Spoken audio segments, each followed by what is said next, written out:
What's up, everybody? Welcome to Nine Nerd Yards. Whew, we are going over the season finale of Foundation Season 2, and oh my god. They are putting me through my own crisis event, but you know what? I have someone to get me through it. It is the Abraxas to my Prime Radiant. He is the Harry to my Selden, the Gal to my Dornick, the Salvor to my Harden, the Uh, Constance to my Hope. Not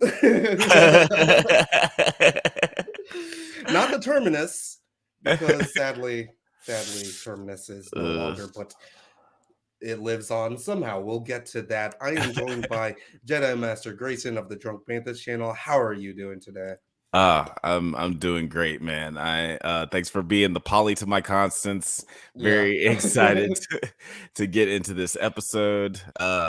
This like we were saying a little bit before this started, this was definitely a very more hopeful than the last episode, but still very, very sad. Like I thought that we were out of the devastating despair woods. Yeah. But no, there's No. still more sadness to be had. Yeah, and I'm going to say this right now. If you're already watching, RIP, RIP to Salvor Hardin, Leah Harvey. I literally have just messaged her on Instagram just to say, like, please tell me you're coming back to the show in like season 3. I really loved the Gal Pals. I loved what they were doing. And then just as we're getting these two fantastic Black women on this incredible sci-fi show, that connection the Gal Pals ripped away from us. I needed like 6 seasons of Gal Pals. I really did. I cannot handle the fact that we lost them. But so many questions, intriguing questions about where the next season will go. They definitely did not round up everything. So many different plot lines I think still need to be resolved. But how about you give us like what were your initial thoughts about this episode? Like my initial thoughts, I guess right after it ended, it did make me start thinking about just like the possibilities of where it could go, because I haven't read the books, but I did like listen to this really great interview with the David Goyer, the showrunner, and he said that he has like plans. It's like, if we get 4 seasons, I know how to end the show that way. If we get 8 seasons, I know how to end the show that way. And if we get 12 seasons, which is like ideal, I know how to end the show that way. So my brain was like, what the fuck? Right, like where so could we this could get go? 6 different endings and shit. It's like when you're playing those multiple plotline video games and you're like, I want the good ending, you know. Yeah. I feel like right now we're at the bad ending. If like Apple TV was like, show's canceled right now, they like, no. I would work my life to fund the show myself. I'll work my life away. I promise you, God. Right. And I think I know exactly which interview you're talking about, unless it's the one of the podcast. But was it? He's been covering it on YouTube, and he got to interview Goyer. Exactly. He's been killing it. I really want to know what's his. Shout outs to Pete Peppers. Pete Peppers, he's been killing it. He's been I try to stay away from like explaining videos until we get to do our stuff, but I had to check this one out, and he's been doing fantastic work all throughout the season. So shout out to Pete Peppers. Yeah, shout outs. And also shout outs to anybody who's watching right now. I can't see if anybody's watching, but thanks for we got about 5 people watching already. So that is fantastic. Let us know what you guys think about the show in the comments, what you thought about the finale. Did you hate it? Do you love it? Are you somewhere in between? Are you excited for next season? Do you have any predictions? We would just love to hear from you. And thank you if you have been watching throughout the season or just going back on the replays. Thank you so much for showing your support that way, and listening to us for some of these like 3-hour streams. So do appreciate you. Yeah, we've had a couple of long conversations, but it's been so fun talking about this show. Like, we could probably talk about it for days and days. Literally could. But for right now, how about we just get into the episode and we're just going to go. Um, I'm going to be asking you your thoughts quite a bit here about what you were thinking. Um, because we start off where one of the biggest mysteries that we encountered during the last episode was actually what how did Harry come back? And we get Yeah. some information here. What did you think about this reveal? I thought it was cool because it was not what I was thinking at all. Mm-hmm. Somewhere halfway through the week, I was convinced that he was a robot. Like when he got brought back to life, that he was Yeah, turned into a robot. I was like, that must be what it is. yeah, I'm glad that I was wrong because this was a nice creative, like yeah. real way for him to survive. Oh my gosh, I love Salvor here. Like you,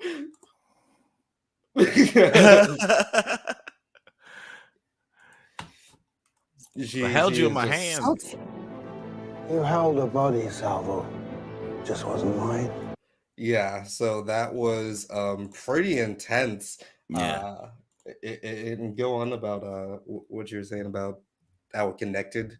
Yeah, I just it was just really cool. Like I liked the camera work in this scene, just the way that they tied the story together of how Harry and Gail's minds were linked in this moment, and how Gail kind of pretty much saved his life Mm-hmm. by just pulling some more of this cool Jedi shit. Like I'm still not fully sure what the What their limitations powers of her are? powers are. Yeah, Yeah, but I know she's dope with it. Like she can, yeah.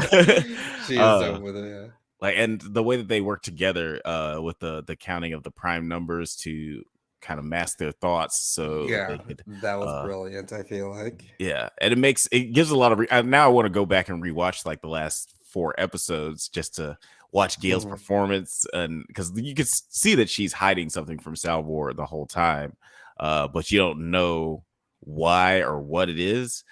So just Hmm. this whole reveal was really really cool. The fact that her and Harry were planning an escape the Right. whole time. Yeah. And Salvor did have a role to play in it. She just they really could not express it to Yeah. themselves, or else they would ruin the plot. Uh, And it's so frustrating because like you're literally in a colony of like people that can read your mind, but you have to suppress your plan so often. yeah, like it's yeah, brilliant. I thought it was Yeah, really cool. it was fantastic. And yeah, with the reveal that the person that they were that was keeping guard was the one that was Harry, like what Salvor saw. Right. Mhm. So if you guys have been watching us, we were saying that there needs to be a rule of three, right? And we just got that third person in the pool to complete the because Uh, we had that scene with Harry drowning in the pool. Salvor was just like laid out in the pool, and now we got no, we this got guy in the this pool. They guy. completed the rule of Uh three. Perfection. Perfection. David Goyer is a comedic genius. Yeah. Yeah. Yeah. It was absolutely amazing. And let's see here. But yeah, I thought it was interesting because Gail is OP then.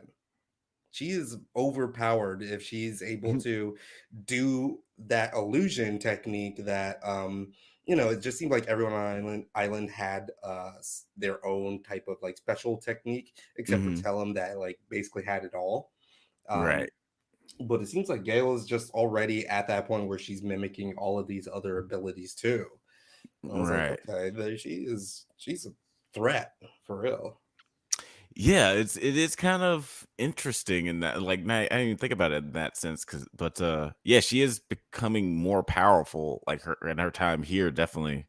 Uh, I guess helped her become more in tuned with her power and like what she can and can't do with it. Hmm. Uh, and maybe that's there's a reason why we get a character later on that is so afraid of encountering her in the future. Maybe she's not always going to turn out to be a good guy. Maybe someone who we've been thinking is a bad guy right now is actually going to be a good guy later. I don't know. It could be. Honestly, it really could be. And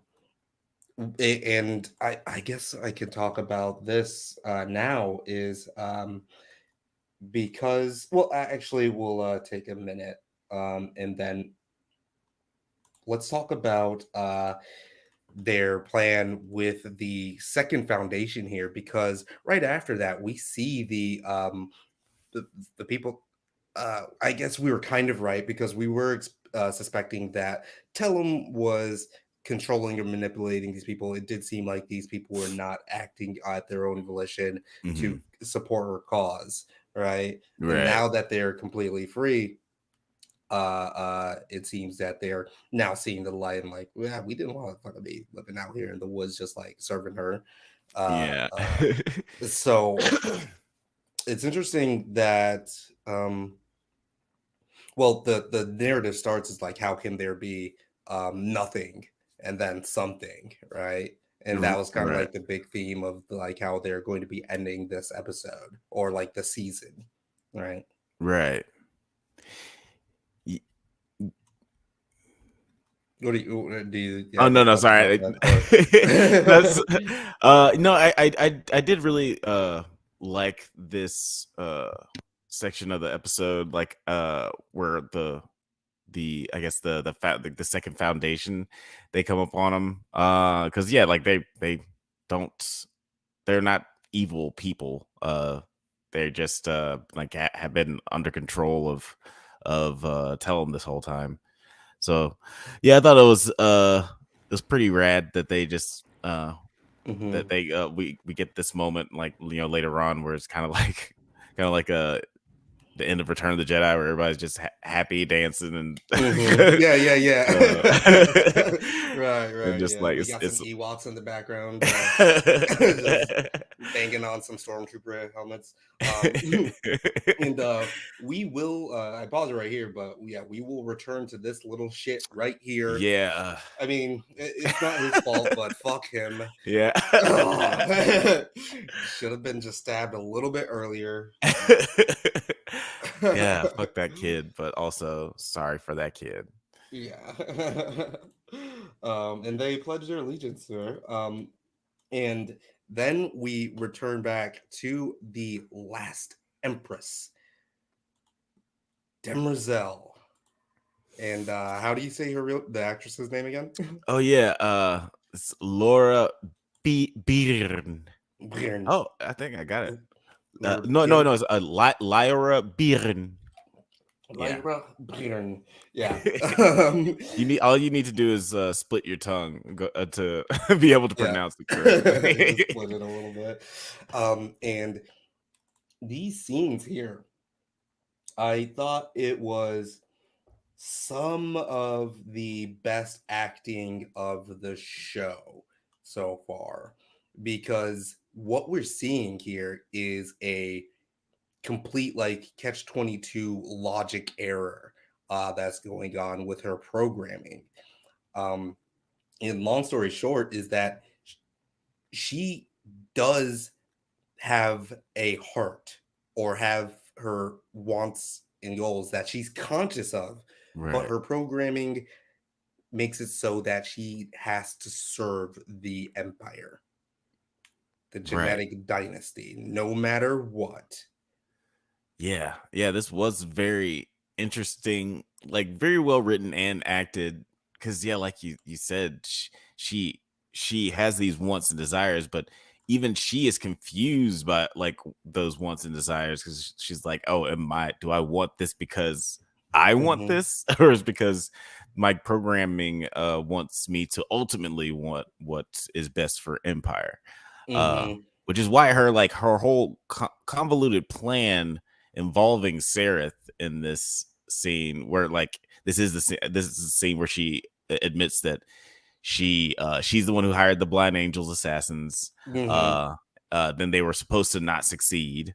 Mm-hmm. But that was supposed to plant the seed of doubt in Day, so he would suspect Sereth and then kill her, and then ultimately Mm-hmm. the genetic dynasty would continue as Continue. it's supposed to. Because if the genetic dynasty doesn't continue, she doesn't really have a purpose. Mm-hmm. So But at the end of the day, like, she understands that the genetic dynasty is going to be decompromised or whatever, then she's free. So she actually seems to want that to happen, right. but she can never allow it to happen, and she has to work to the bone to make sure it doesn't, Right. which is so complicated. It's And I so love this fucked line up. here, a puppeteer pulling her own strings, Yes. because at the end of the day, she does have strings. Yeah. She's able to at least manipulate, but she has to pull them in certain ways, and it's such a complicated situation there. She's trapped. Um, Yeah, it's insanely complicated.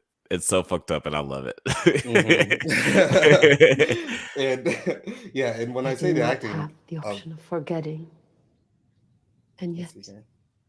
when I think of Cleon, I long for him.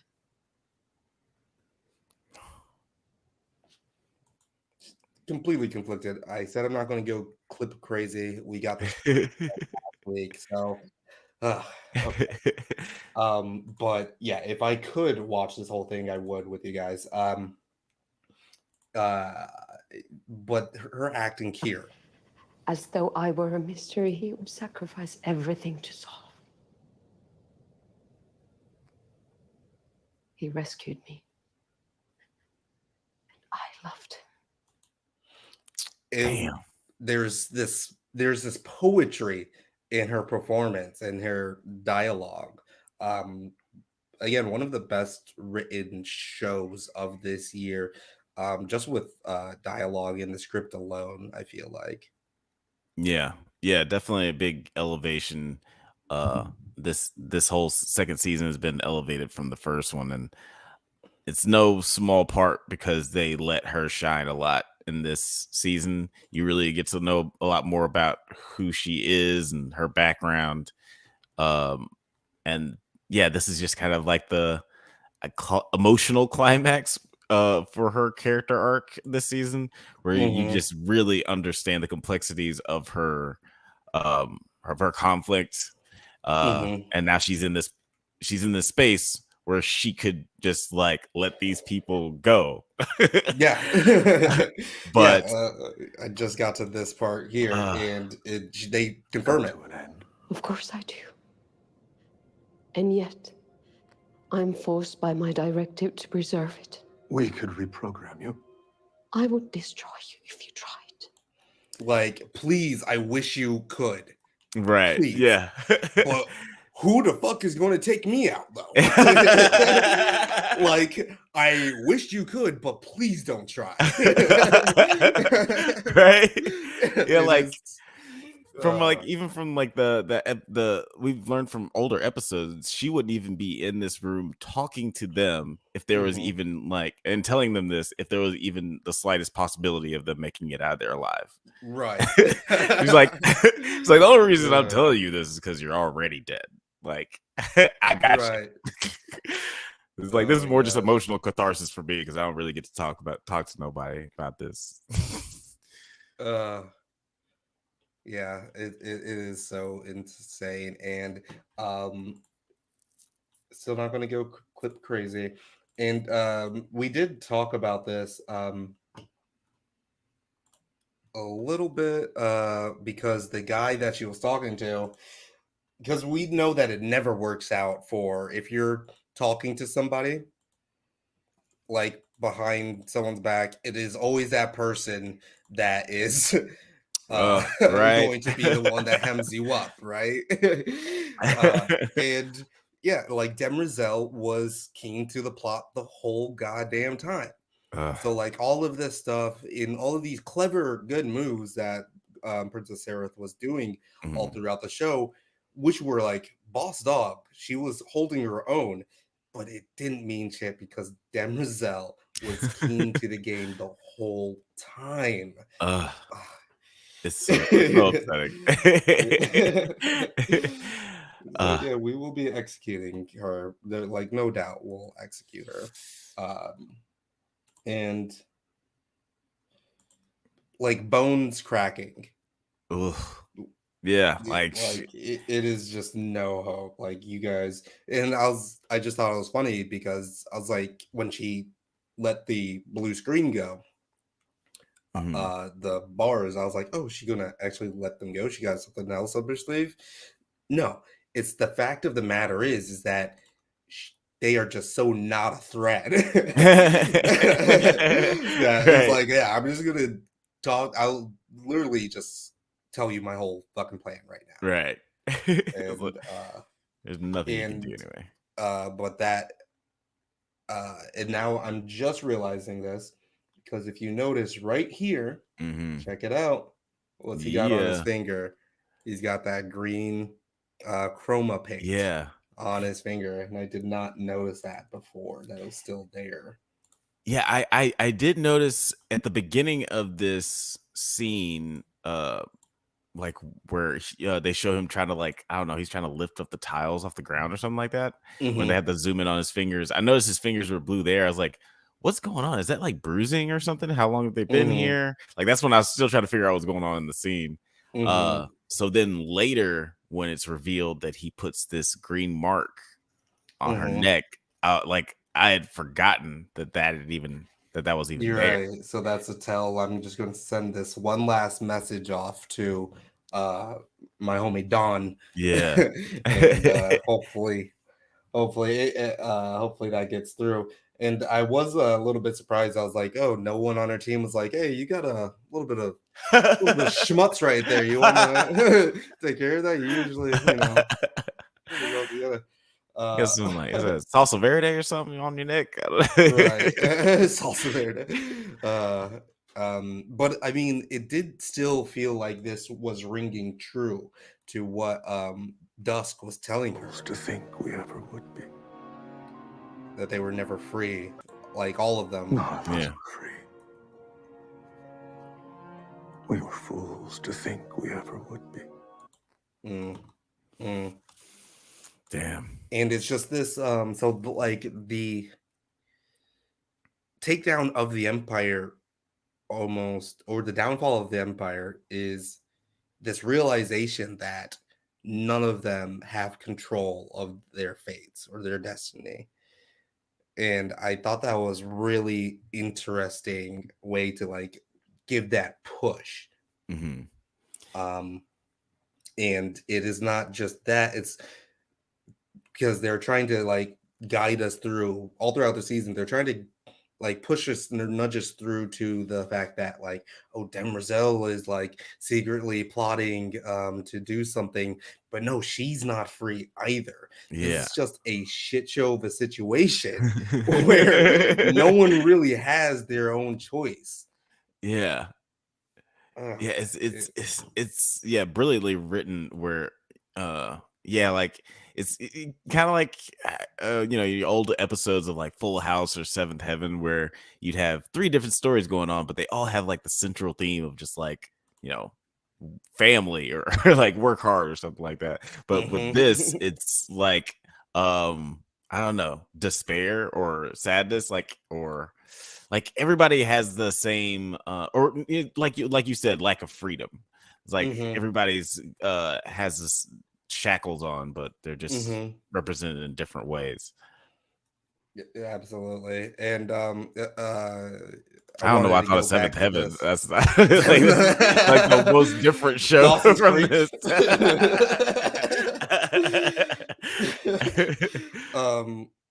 But yeah, it is so intriguing. I just wanted to call attention to this just because like the blocking for the scene is really great, because the reveal that like there was a green mark there is like very well shot. Like they think about all of their shots very precisely on the show, which I admire so much. Again, we talk about all of these other sci-fi shows, or like the Disney Plus-ification of Mhm. a lot of shows where it becomes a lot more cookie cutter with their direction and cinematography. This has excelled in Yeah. using the camera work to enhance the performances. Yeah. And I wanted to bring attention to this because I thought that was, I don't know why I was like, oh my God, it's devastating, but also kind of like funny. Just the way that she was like, all right, got to get to work.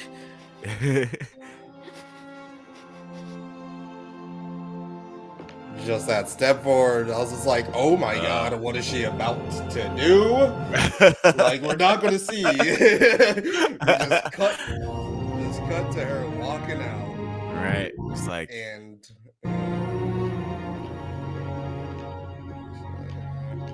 then her face there. yeah, and just the Just shadow beautifully there. acted, beautifully constructed Yeah. scene. And to your point, they have the shadow on her neck there where you can't see the green mark. Fucking. And Beautiful. and to your point, just like about how this looks so much better than some of the other Disney Plus shows and stuff like that.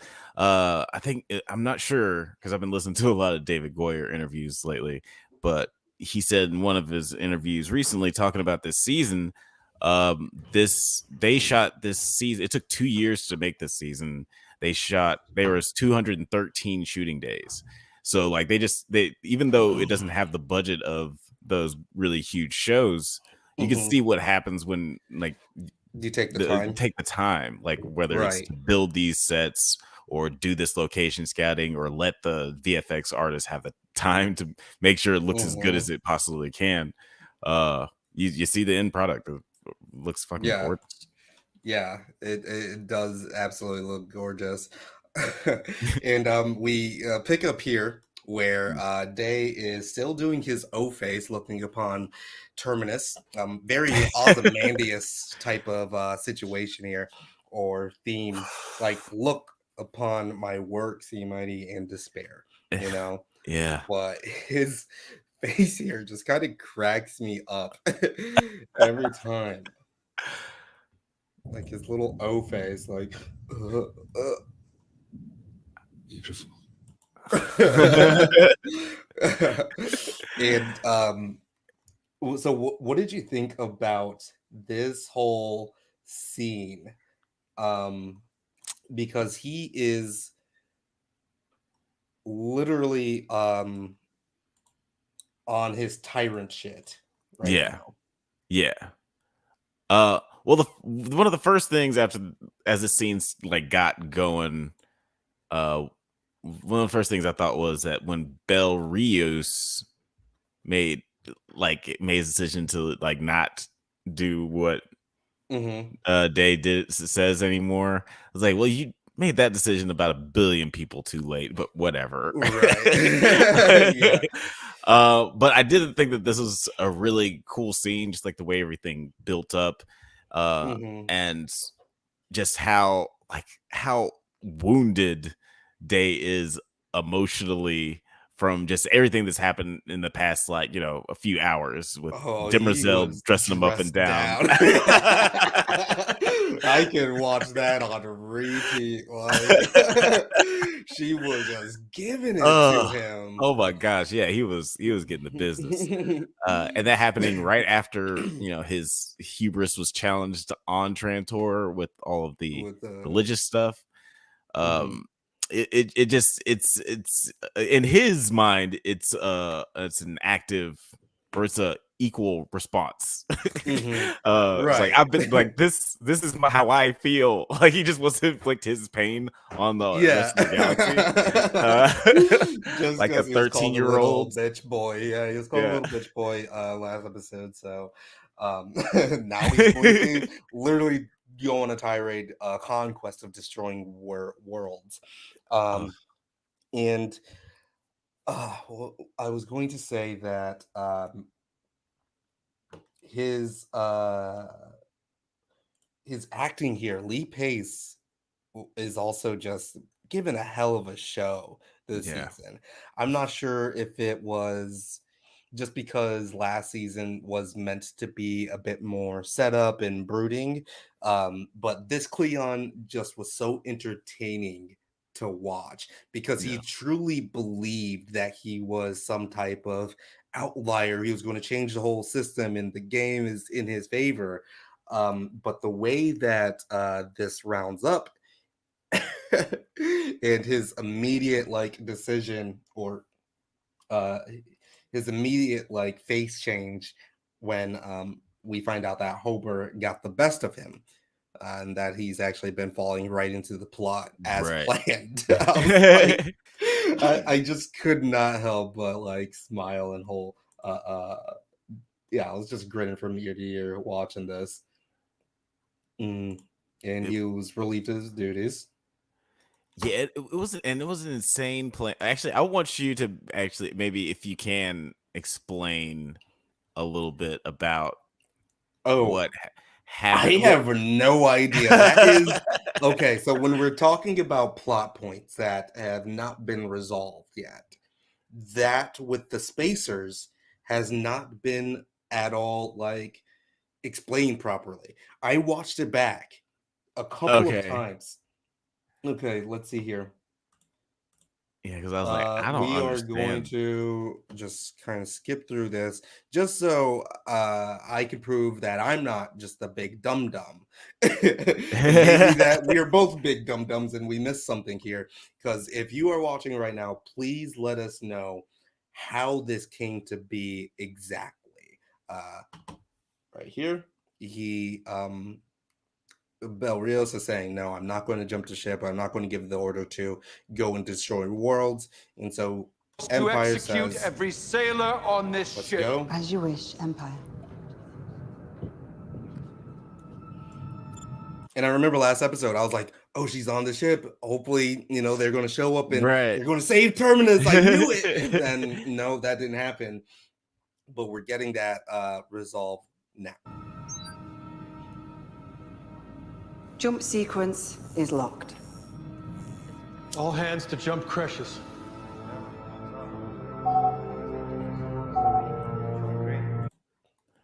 Okay, yeah. So now that's where she definitely does something.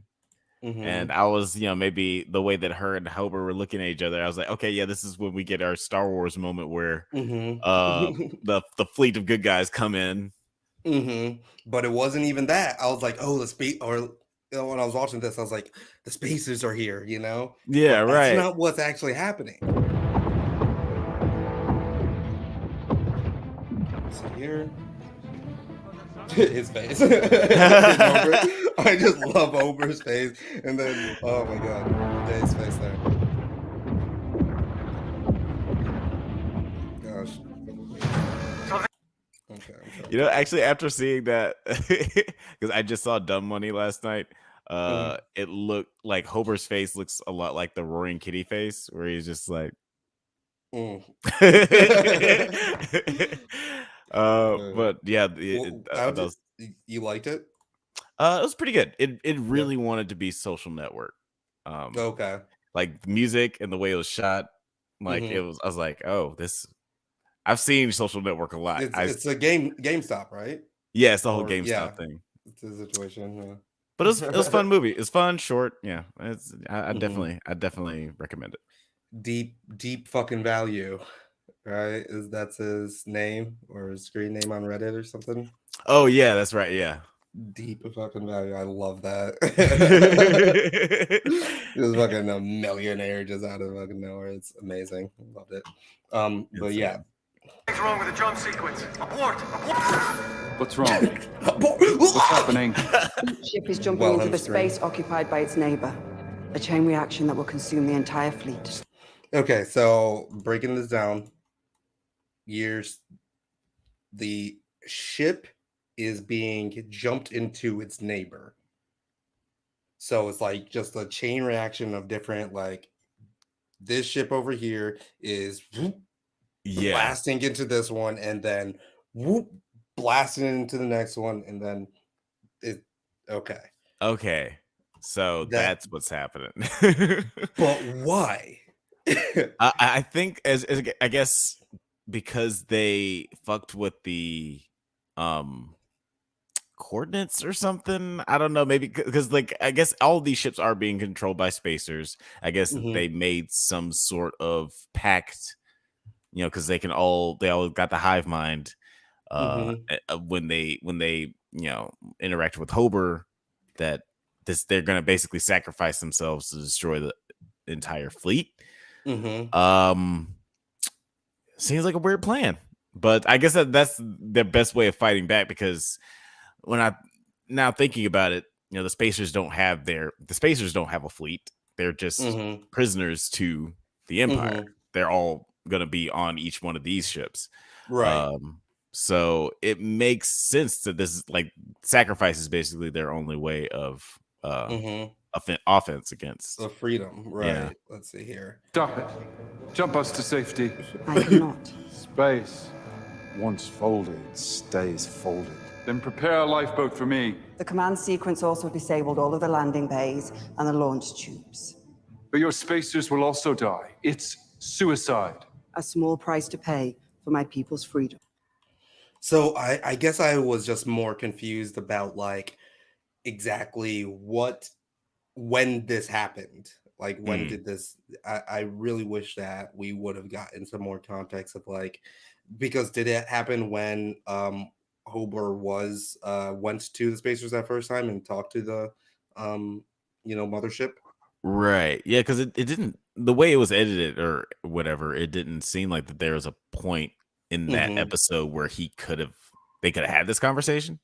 Obviously, the spacers, they all have a hive mind. They could have had this conversation like while they were going to the bathroom, whatever. Like you could do it at any time. And they like tagged him with something. So was he so kind of like part of the hive mind, knew what was going on, or yeah, maybe that's what that is. That out again, guys. If you are watching, please leave a comment below. Don't make me whip this thing out. This will be the last time I am asking nicely for you to leave a like, subscribe, and leave a comment. I don't want to use this stream. It's a season finale. We're having fun, but leave a goddamn comment, okay? All right. I'm waiting for you guys to put something in the comments, explain the situation to us. But yeah, I'm just very confused about that, how it would have led to that, or if we got any other tidbits when I was just like maybe looking away throughout the season that actually this was being set in motion.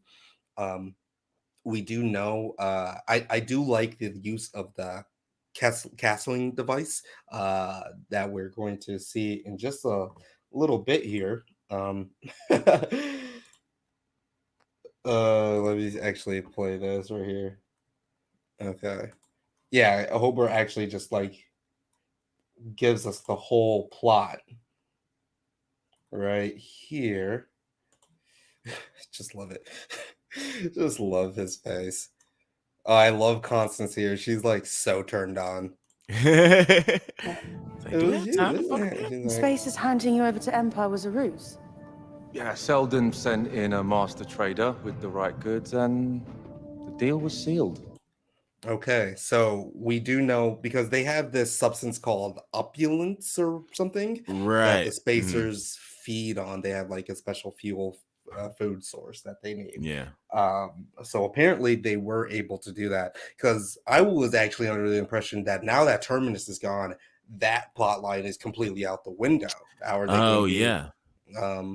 But apparently they have their own means of production elsewhere in some other planets. Could be one of the other like worlds that Thespis and Acreus or whatever that is actually making that stuff for the spacers, which would be cool. Again, I just kind of wish that we had a little bit more context, a little bit more. If I'm nitpicking the episode and the plot line, that's kind of what I right. Yeah, just figuring out the details of the alliance and like the plan would have been a little bit clarified a couple of things on that scale, on in that sense. But it was a pretty cool plan. Like scientifically, I liked the idea of setting up this plan where basically like there's no escape. It's like once space folds, it can't unfold. It's like this is eventually gonna happen. Which was like cool and it's just sad because I was like, oh, so everybody's gonna die. Okay. Everybody's got to go. Let me play the rest of that. Spaces are no longer yours, Empire. The jump sequence was in this, but I had to get it to a spacer, so I needed to get on board this ship. Could have told. Okay. All right, so that explains things a little bit more. I did just so that was the jump sequence that was put. Who put that in him though? Yeah, I thought that they put that in him before the first time he got caught. So why wouldn't they have done the plan then? I mean, it could have also been that like he was waiting for a day, like they knew that day was going to be coming to terminus. Right. So, but I mean, but they also know they could just decant a new one. So why go through all the trouble of killing a day if there's going to be a new one that sprouts up? That is a little weird. I have to rewatch because I honestly can't even remember. If you guys anybody who's watching, if y'all remember, I cannot remember when he got those dots on his wrist. Right. In other words, we played you. I just love her face right here. Never listen to him. Like she's like just kind of like. Chip. Could have told a person. In other words. Watch her. We played you. She's like, oh shit. Like, damn, yeah. Okay. I like how she worded that you could have told a person because it kind of sounds like could have told a nigga. Like that same vibe. Right, yeah. Like, damn. I encourage all my white friends to say you could have told a person. Right. Your general halfway figured it out, but you never listened to him, do you? Right, like he was like, okay, there's something slimy going on here. Why the fuck did you guys let this happen? Why would you guys just let this happen? Yeah. Selden baited you into a war, ordering your entire fleet to terminus, which you did. Which you did, you dumb motherfucker.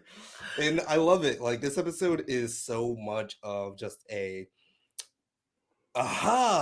villain monologue type of like, well, now that I got you in my basement of doom, then Demerzel can just say whatever her plan is. Or now that now that we're on the ship and the fucking fleet is destroying, Hober's just like, all right, I can tell you that you're fucked now. So it's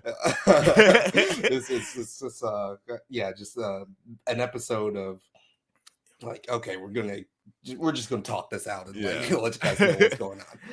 Like I was watching some other video that was on YouTube where they were talking about just vaguely the books, like what are the foundation books, and he described the books. It's like at the end of each book, it's more so rather than having a big galactic dogfight in space, it's like it's like the end of a Sherlock Holmes book where like somebody's just explaining. It's like, well, this is how I figured all this out, and this is how you're fucked, right? Yeah.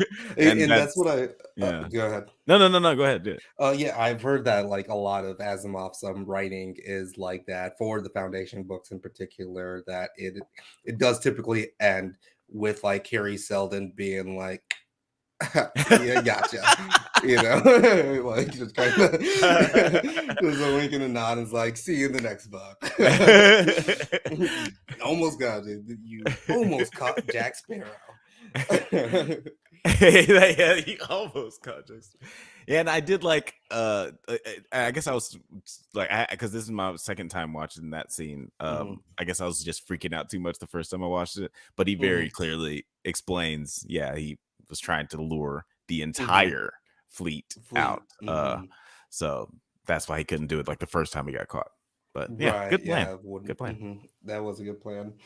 Let's see here. Which I think Goyer did say that like he wants it, he respects the writing or whatever, but like doing that in the episode format, in the series format, with like the, you know, just like, oh, this is how we actually were had.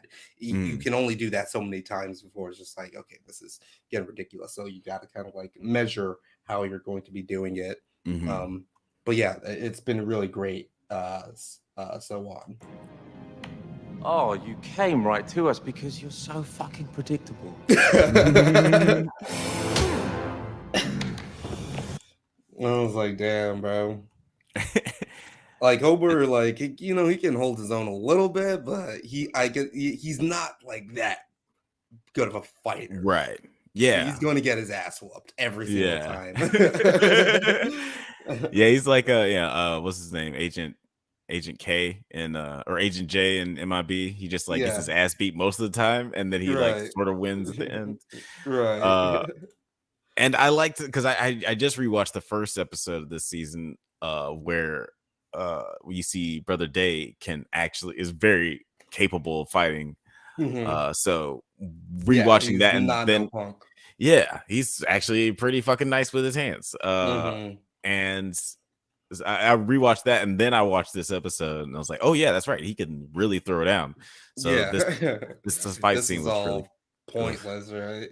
And I did like that because Rios was like, he did have his chance at the, you know, a few minutes ago. Yeah. To like, he's like, hit me, you bitch, hit me. He's like, yeah, that's what I fucking thought. But now he's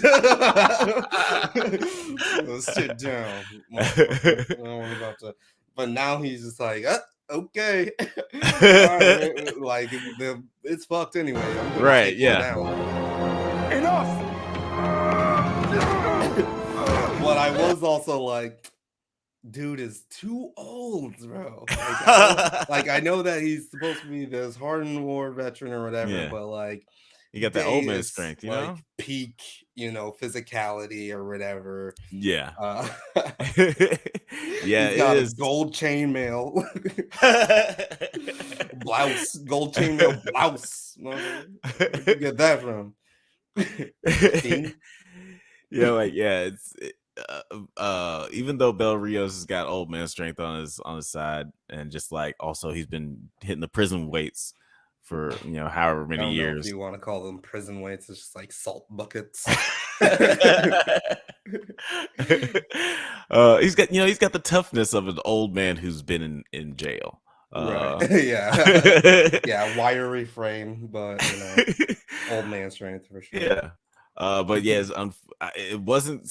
I think I guess it's debatable whether they actually beat him or if it was his plan to get beat so he could do the switcheroo. But I think it was his. I don't think it was his plan. I think he was like, I'm gonna beat his ass if I can. Yeah. But hopefully then I can use this thing and yeah, like this is plan B. It was like, if I start losing this fight. Right. Yeah. Oh my god, I was like, man, and it's like Day is chuckling throughout this thing. Yeah. And I was he's like, bro, so happy. It is gross, right? Yeah, like it's so this is another part where just Lee Pace is eating up this performance, like, right. He's having so much fun. Yeah. I love it. I cannot get enough of this crop top. The chainmail crop. That's a look. Now Halloween costume ideas. Love this. I fucking love it. I was like, bro, like that is insane shit. You are gross, man. You're so gross. That was so savage. Hey, people watching. I said I would do this. You didn't want to have time. To Leave a comment, like, subscribe. I swear to God, guys, it's a season finale. It's the finale. It's our last chance. Let us know what you thought about this. If you liked it, you loved it. I am no longer asking. Okay. All right. We're making demands. Yeah, seriously though, like this is last chance to last chance to chat about the episode. Yeah, if you guys are watching, feel free to let us know what you thought of it. Was I'm fucking I'm so glad that Lee Pace. I've been a fan of his for a long time. Pushing Daisies. Let me do this one more time. Go Mm. ahead, keep talking. I just am now noticing here that that's why we might not be getting the fan stuff here. Was there like a okay because no, it's just that I actually my post, I used the wrong flare for my foundation Reddit post. So it wasn't seen. So I don't know who's watching right now, if not like the foundation Reddit. So let me just remake that. Sorry guys. I'll actually post this to the foundation. Hopefully we get some foundation fans actually. But yeah, go ahead about Lupus. No, yeah, just I've been a fan of his for a while, and he this has just definitely been the role of a lifetime for him, man. He's been eating up the scenery, and even after this scene, I was just like satisfied. I was like, man, that was a great way for this character to go out, man. Sorry to see this character go, but that was really cool. But I forgot. You just get decanted. We get more Lee Pace next season. We still get to see his weird ass, but it's going to be a different one because of like the way that this genetic dynasty has been tainted.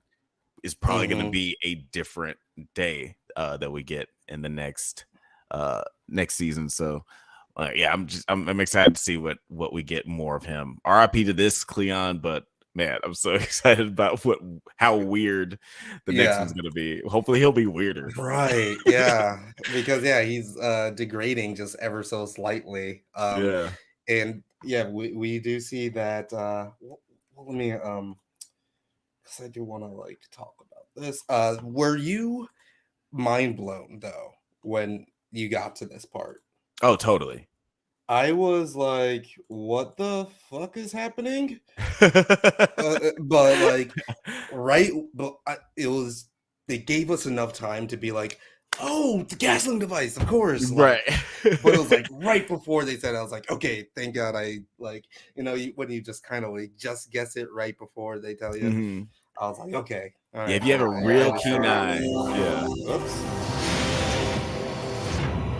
I was like, wait, what is going on here? Man, and he really waited to the last second to hit that shit too.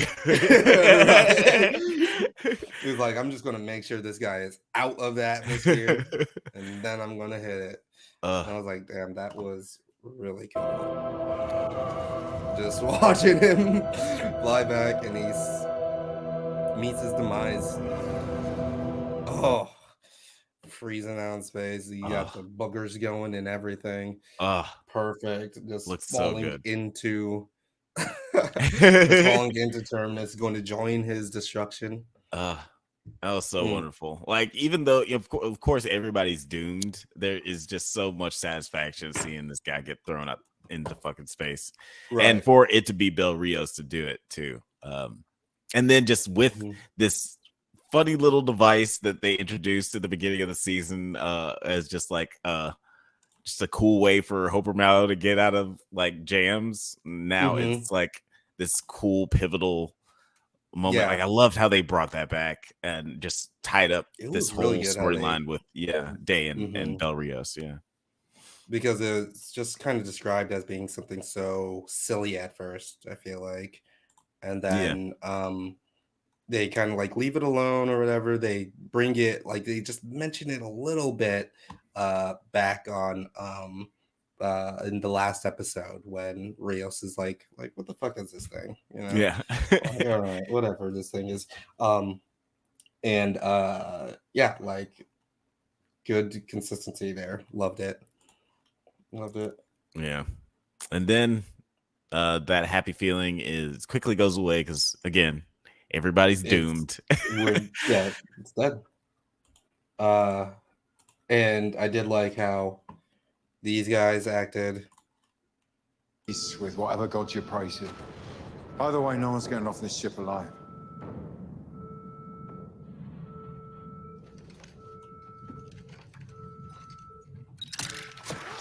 How much longer do we have?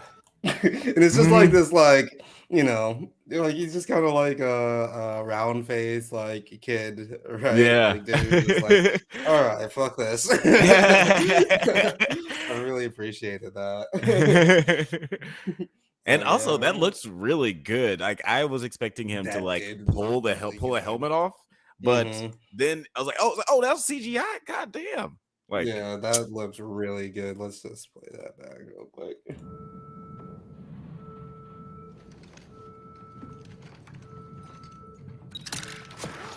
How much longer do we have? Yeah, What? and not in like the Iron Man way too, like where it's just like too Yeah. much nanobot type of things. It was actually like you could see the little parts and layers that it comes out Right. from. I like Yeah. that. I think I think that what you just said actually hits on what I don't like about those fucking nanobot shit is that it takes the creativity out. It's like it's just basically just wiping away like as star wipes and like you know like how yeah just it just basically just wipes it away rather than you having to think about the mechanics of how it it's would like an actual physical thing. So yeah, and David Goyers definitely seems like from the little few interviews I've heard from him, he seems like he's a stickler for that kind of shit. So yeah, bravo. This is when we get will soon be so. Get the reveal, little tell. Look at the brush stroke. Green on the neck. On the neck. Pattern after he died, Michael. Footnote. Will this symbolize betrayal? And then she's like, finally looks into the mirror. Yeah. She's like, ah, fuck. God damn it.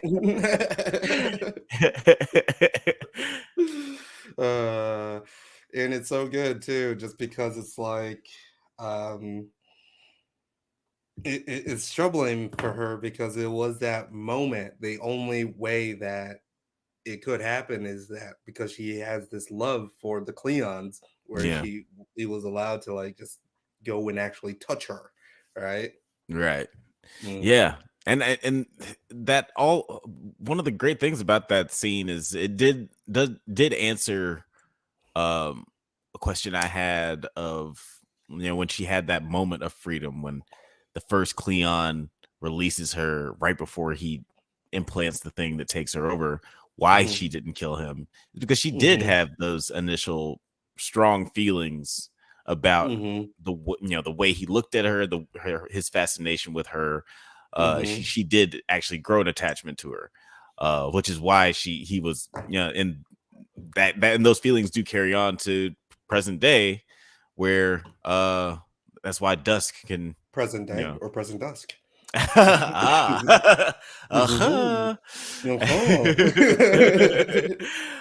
did you say that what did you say earlier? It was something it was weirdly paced. Yeah. I was talking about how a show is weirdly paced. That's man. You had to be there, people. You had to be there, guys. Leave a comment. Leave a goddamn comment. Did you like the show? Did you like it? You like it? Let us know in the comments. Yeah, and I also like this moment with Laura or with Demerzel, just because you know that she ultimately probably wants Dawn to escape. She's like, oh, okay, good. Yeah, like this is bad, but good. Yeah. If they win, then fuck yeah. But I'm going to make sure they will die before they win. I want them to win so bad, but I will fucking murder them. Yeah, I can't wait for Futurama to make an episode about Foundation. Oh gosh, is the current season Futurama ended? Done? No, it's still going. Okay. Yeah. Nice. But yeah, we keep back up with Constance and Hober, and for some reason I was just like, this show hasn't made me like tear up or anything, but I Mm. was definitely in my feels here. Not for some reason. I thought this was actually fantastically done. Way of making people realize things aren't completely fucking hopeless. Okay, you make people feel hope. Even nihilistic shithills like me. Even them, yes. And then I will get to the part because one of the running themes is that like, guess my name, guess my real name. Um and That's right. I forgot about the name game. denying me a martyr's death, she says. And because Constance has to go on, which, to be fair, I was like, please do not fucking fuck up Constance. Like, we need to preserve her at all costs. Yeah, save Constance. A martyr's death.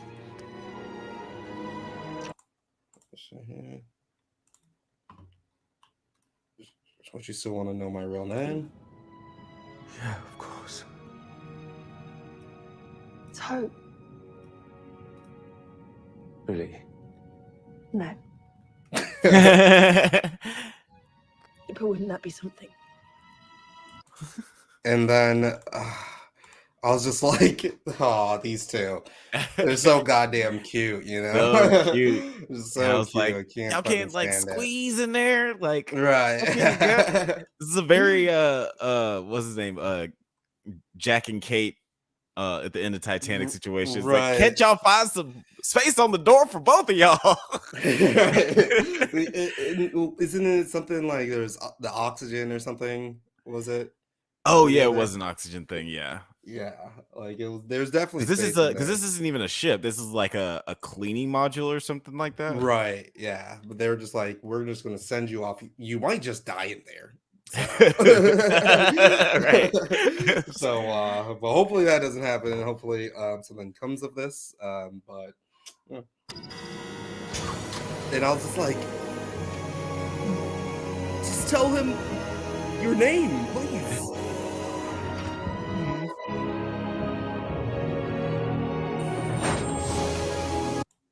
Yeah, good music, really good music here. Really love that send off. And then they were like, "How about that wine?" And yeah, I let me know if you do you think that this is like a sort of a metaphor for stuff that's hyped up being disappointing?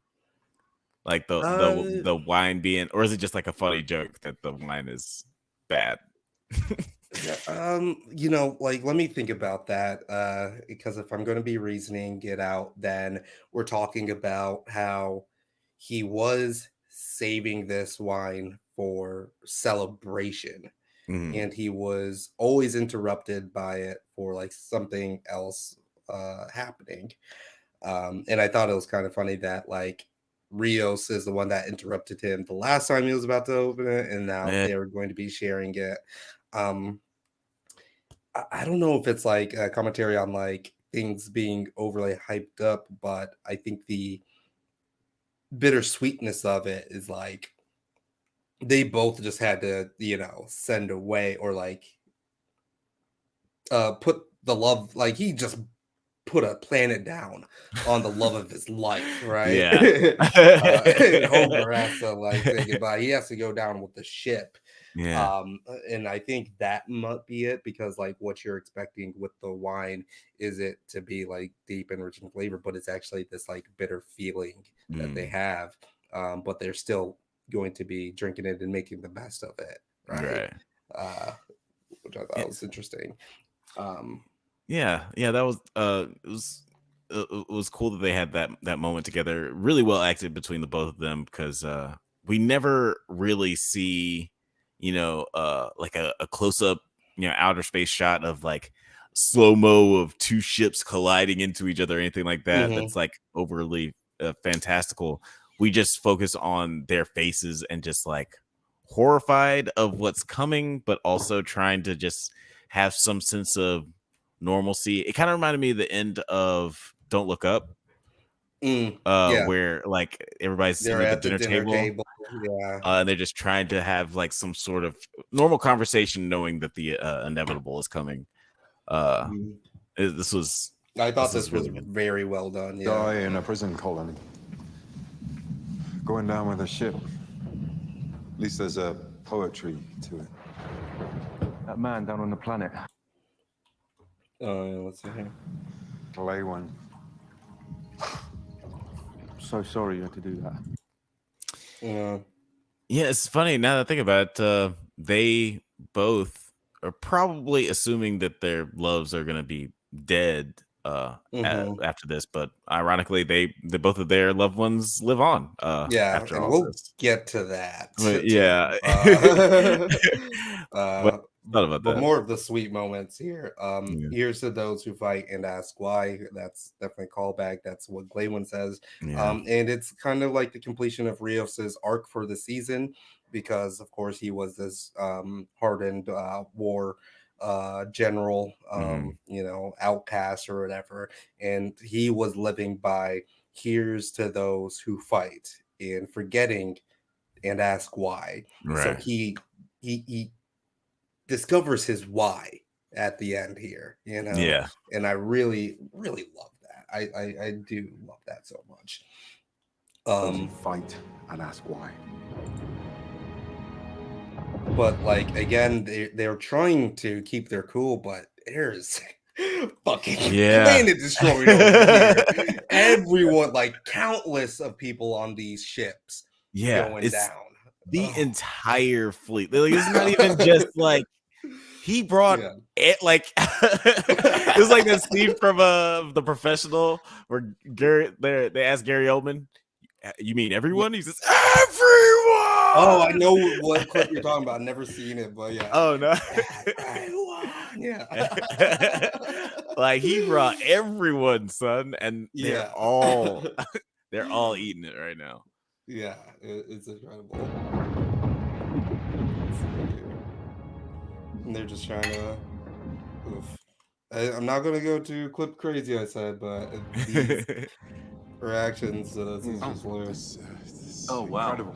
It's the complexity. Yeah, there's just so much depth.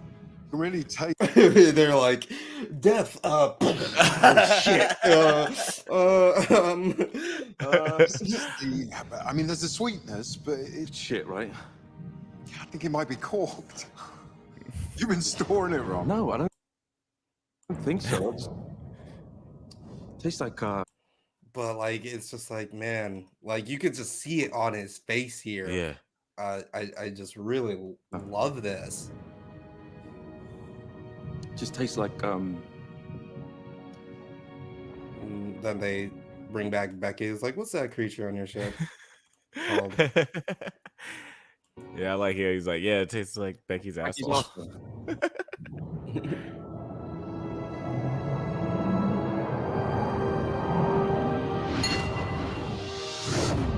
Boom. That is, and then the ship's name is the Destiny. Of course, I don't know. I just really loved that moment in particular. Probably, you know, when I was first watching this last night, I was like, I don't know how I feel about this season finale. I was almost leaning to the point where I was like, did I not like that? But rewatching it right now, talking about it, I think this was so well done, actually. Yeah. Definitely some gripes, especially in this later half here. Yeah, I definitely enjoyed it on the whole. Yeah, there's some parts we'll get to later that I wish didn't happen. But watching this with my brother is funny. He like right before this moment, he was just like, "Well, they're gonna figure out something for where they don't die," and I think it's because like our minds are so trained. Last week, yeah, exactly. And like I think that's what I like about this show is that we've been so trained by like these TV shows like this, where these characters have plot armor or we're more figuring out, we're waiting for the moment where our hero escapes. We're trying to figure out how our hero is going to escape rather than scared that they're going to or not. And this show has genuine stakes. It's like people will die. Like, and it's not going to be fair. It's not going to be satisfying. It's just going to leave you feeling sad and empty sometimes. Yeah. So I really like that about this show. Weirdly, does that make me fucked up? Yeah, I don't know. Yeah. a little bit fucked up.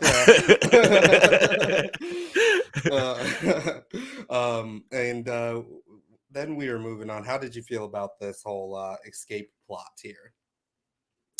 Yeah, I thought it was cool. It's like a nice little button on Sarathan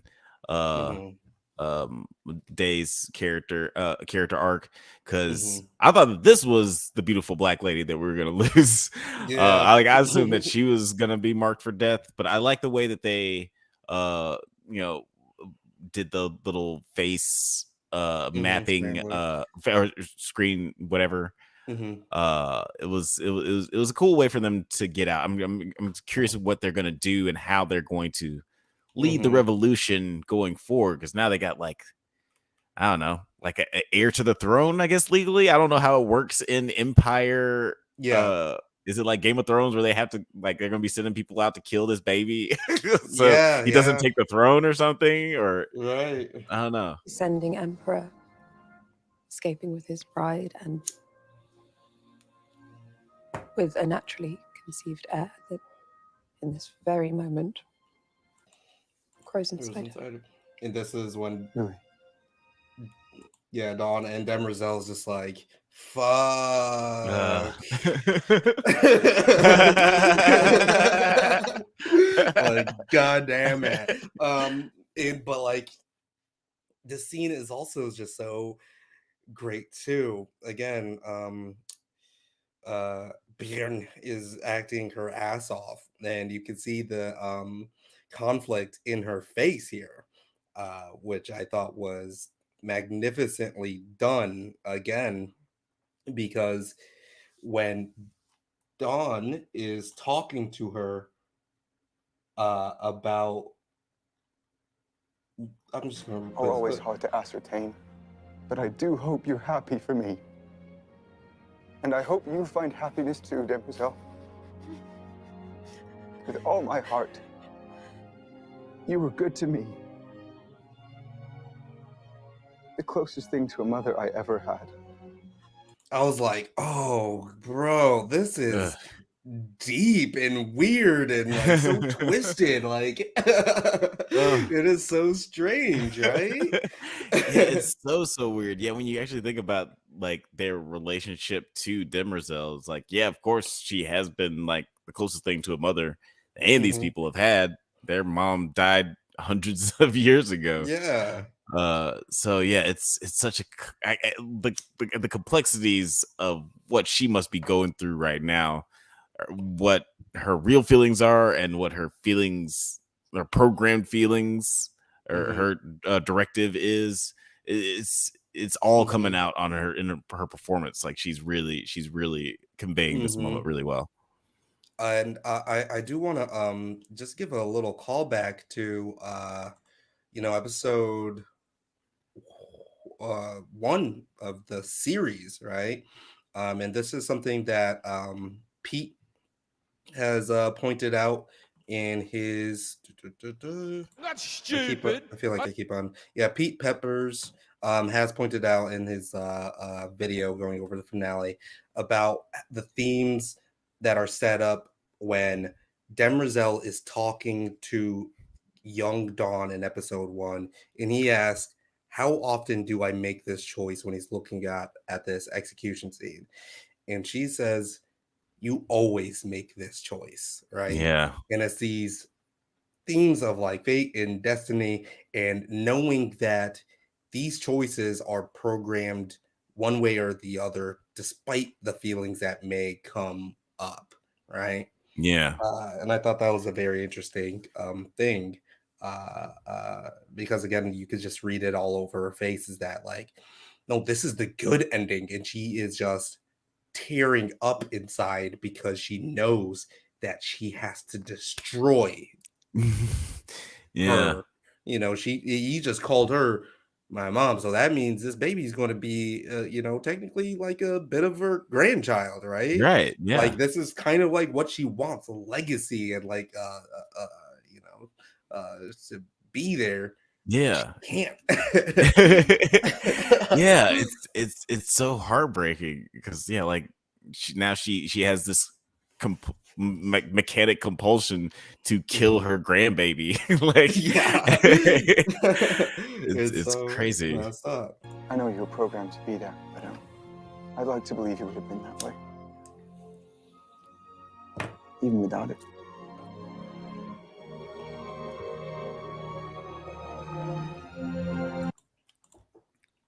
Beautiful. Okay. And now we get to the bullshit. Worst part of the episode. Leah Harvey, please message me back. Please. Oh man. I love you so much. Like, yeah. In her ears, bone marrow. Okay, who wants to have a go? She's like, yeah, I'm pretty sure she's talking about Becky, right? And again, I really love that, first season, the, what are they called? To find out, what kind of cat is that? A bishop's claw. A bishop's claw. That, because those were like, in her time in Terminus, those things were fucking so dangerous. Yeah. But now we get Becky, which is like, R.I.P. Becky. We love you, Becky. Becky. Yeah, R.I.P. Becky with the good hair. Yeah. And I thought it was so interesting that, I really like how they, over time that the people of Terminus were able to domesticate those things. Yeah. But she has no clue about that. Right? Oh yeah, right. She has no idea. So there's still like these creatures that are, I'm not sure if it's actually a cat. it's kind of like a lizard thing. Marrow. Okay. But she's like, yeah, they like kids. So eat you. But we get this little shit, right?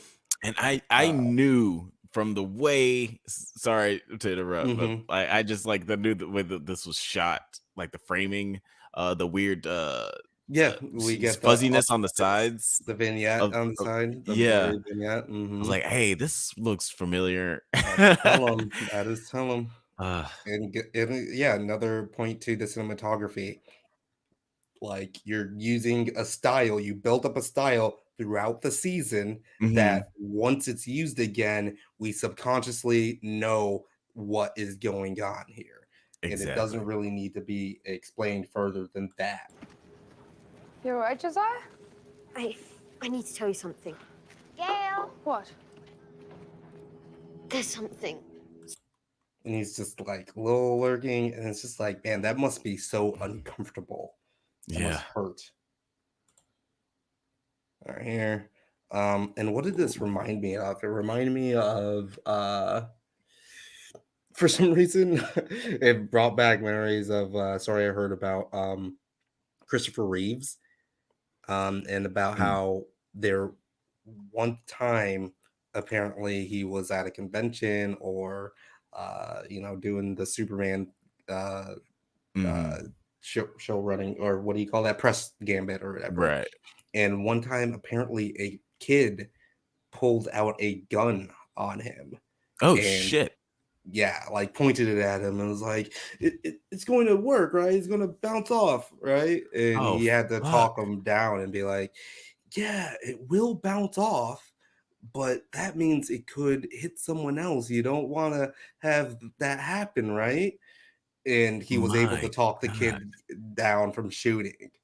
My God, that's crazy. And I was like, that is so like, think about how like just quick on your feet you would have to be able to be like, okay, yeah, wait, how can I still be in character as Superman? I was like, dude, you're like actually a superhero. Yeah. Like, that's some superhero thing. Yeah, goddamn. And that kid grew up to be Zack Snyder. Right. And another thing is, if you've seen Unbreakable and Night Shyamalan, There's a little scene in that too. I don't know, just kids with guns. Yeah. Always. This music too.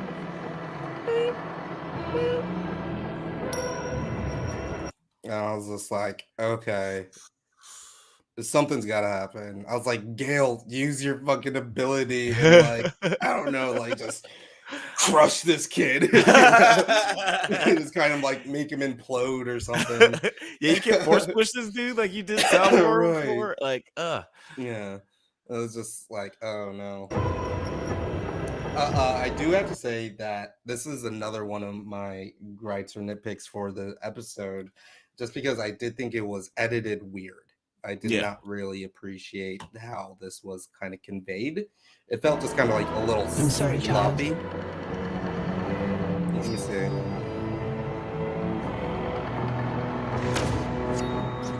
Because yeah, it makes no sense that Salvador got shot, really. I was like, yeah, like where, because what they should have done is like we see her throw it and then we see the gun go off. Right. And then I'm just now seeing, okay, the one way it could make sense, it still doesn't make sense the way it's edited, but just the way it's framed. If she's already in the path, like let's say like before he shoots the shot, she's already in the path of the shot. So when he shoots, she gets hit, and then we clip to seeing her flying through the air, already shot, throwing the blade. Right. Like, but it just wouldn't make any sense that she would wait to get shot to throw it. Like, right. Let's see here. Because she goes. So right now she's in front of the glass, and then she throws it. And then she throws it, right? Yeah. But the thing is like, wouldn't it already, like, we already seen her get shot then, right? Or, right. I don't know. It just seemed kind of weirdly. Sorry, could you go back a little bit more? Threw that. Let's see here. Just pause, like when she's throwing it.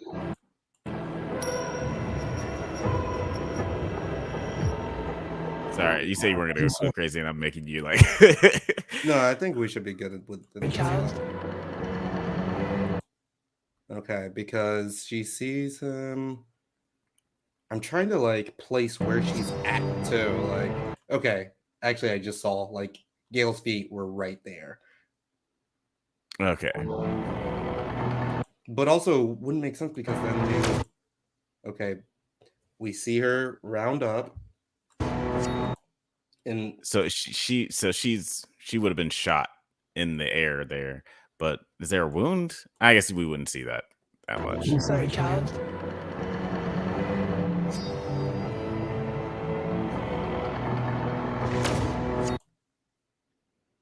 Yeah, so like right here, then Gail should be in the shot, actually. Yeah. I think that would actually have fixed this a bit better if Gail was like right there. You know what I mean?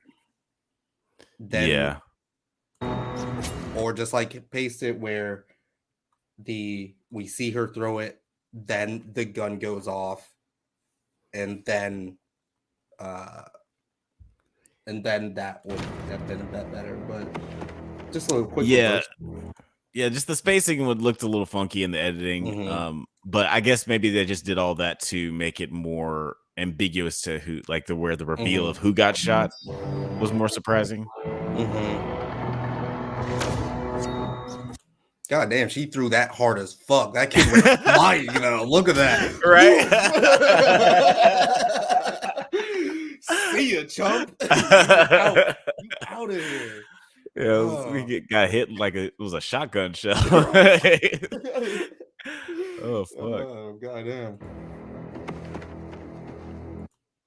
And he is like... Right? It's just double sad because it's not only was one of our characters dying, so is a child. Yeah. Yeah, like the last thing she does is kill a child. Yeah, it's like, fuck. I'm sorry. Tell him she must have jumped into him when she was dying. Try to keep her out. Tell Gail. It's all right, son. She's so weak now. Oh, I feel her dying with me. Fuck. Let me and it's like saying that she's scared. He's like, I'm not scared. Yeah, scared. I've been here Fighting. before. Right. The little boy's like, I'm kind of a gangster. You see this scars on Right. my neck? Yeah, this ain't my first rodeo. But I'm not. That's good. Yeah, that kid was really good. That was good. Yeah, just the way he like subtly lowered his face. It Yeah. wasn't the Dark Knight or the Dark Knight Rises. I always think about that scene. Like, bro, you did not want to do just like one more take. Yeah, that was really But this good. was so heartbreaking watching this. With Salvor and Gail here, I was not okay because I was like, no. No. Look at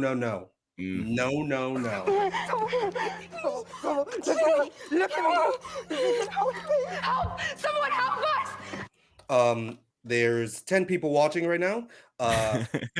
Fucking let us know what you thought about this episode right now. What you think about the season. Leave a like, subscribe, and leave a comment letting us know what you thought.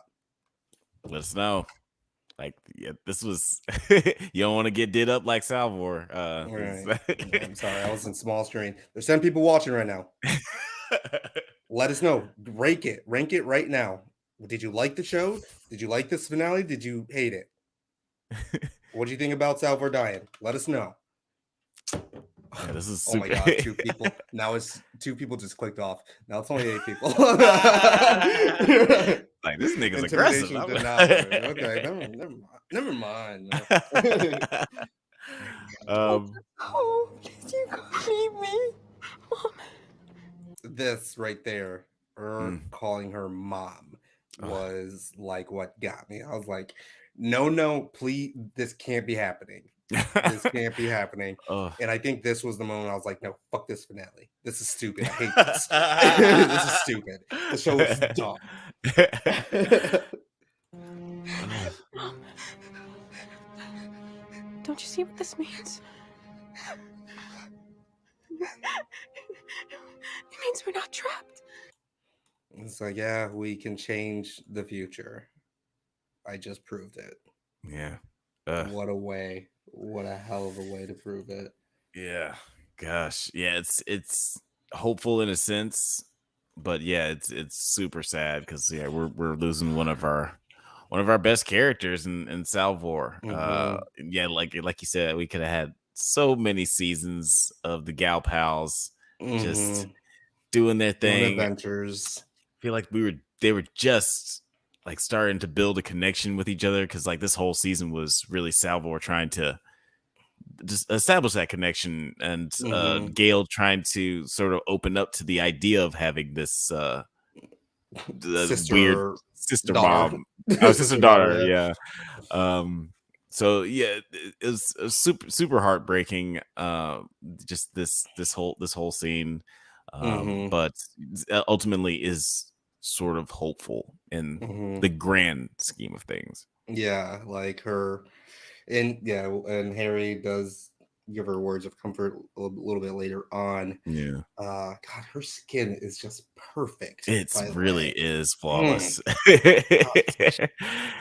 Beautiful woman. Beautiful. But yeah, like I noticed, like at this season, we've been talking about it all throughout the season, is that they really just kind of like turned her character up a few notches of like, oh, we're going to make people really love her this season. Yeah. She's going to be funny and supportive and just like always say the right things. And I was just like, yeah, I love Salvor this season. She was so cool, a badass character. Yeah, I was really liking the 3 of them together. Like the 3 of them really, they were so awesome. Yeah. Like with how disconnected overall, like this would bother me to no end in a lot of other shows of how disconnected this plot line was from the rest of the stuff going on Terminus, and don't get me started about like other Harry Seldon and whatever. Right. But just because these characters were so fun to be around and bounce off of, I really loved all of what we were getting. Ugh.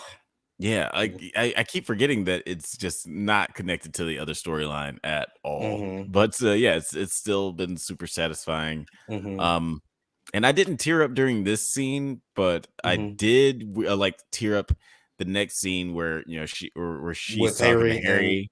yeah, Yeah. that was very sweet.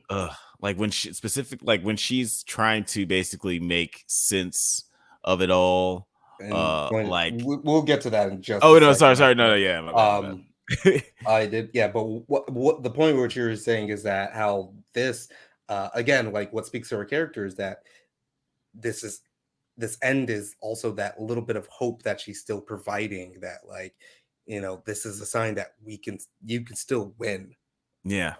And you're going to get things back on course. I was like, right. oh, God damn it, Salvor. Fucking beautiful person.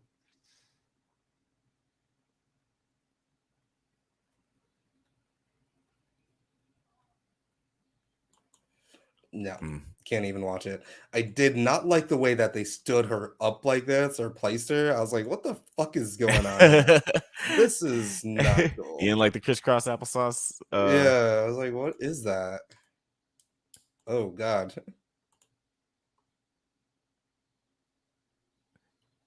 Yeah, that was it's an interesting way to I've never seen a pyre like that where you have to set her up. Like I don't know, is this like a ritual? Is that how everyone on this island does it? Yeah. Do you They're have to not doing build that on another one Terminus. Right. You have to build another one in a half hour for the little boy. But yeah, Tellum did get one off in the end here, and I'm so pissed at her for doing that. Yeah. Like this is, and honestly, like I know they probably shouldn't do this, but please bring back Leah Harvey in some capacity, some sense, because I don't know, Salvor Horden is one of my favorite characters of the year. Yeah, she was incredible. I hope if nothing else, she gets cast in a DC or a Marvel or Star Wars, because she's really a great talent. I just hope that we get to see more Leah Harvey in the future. Yeah, she would be fantastic in a Star Wars. Star Wars. Now, another crazy thing, I want to know your thoughts about this. This is probably my biggest gripe of the episode. Because how? What the fuck?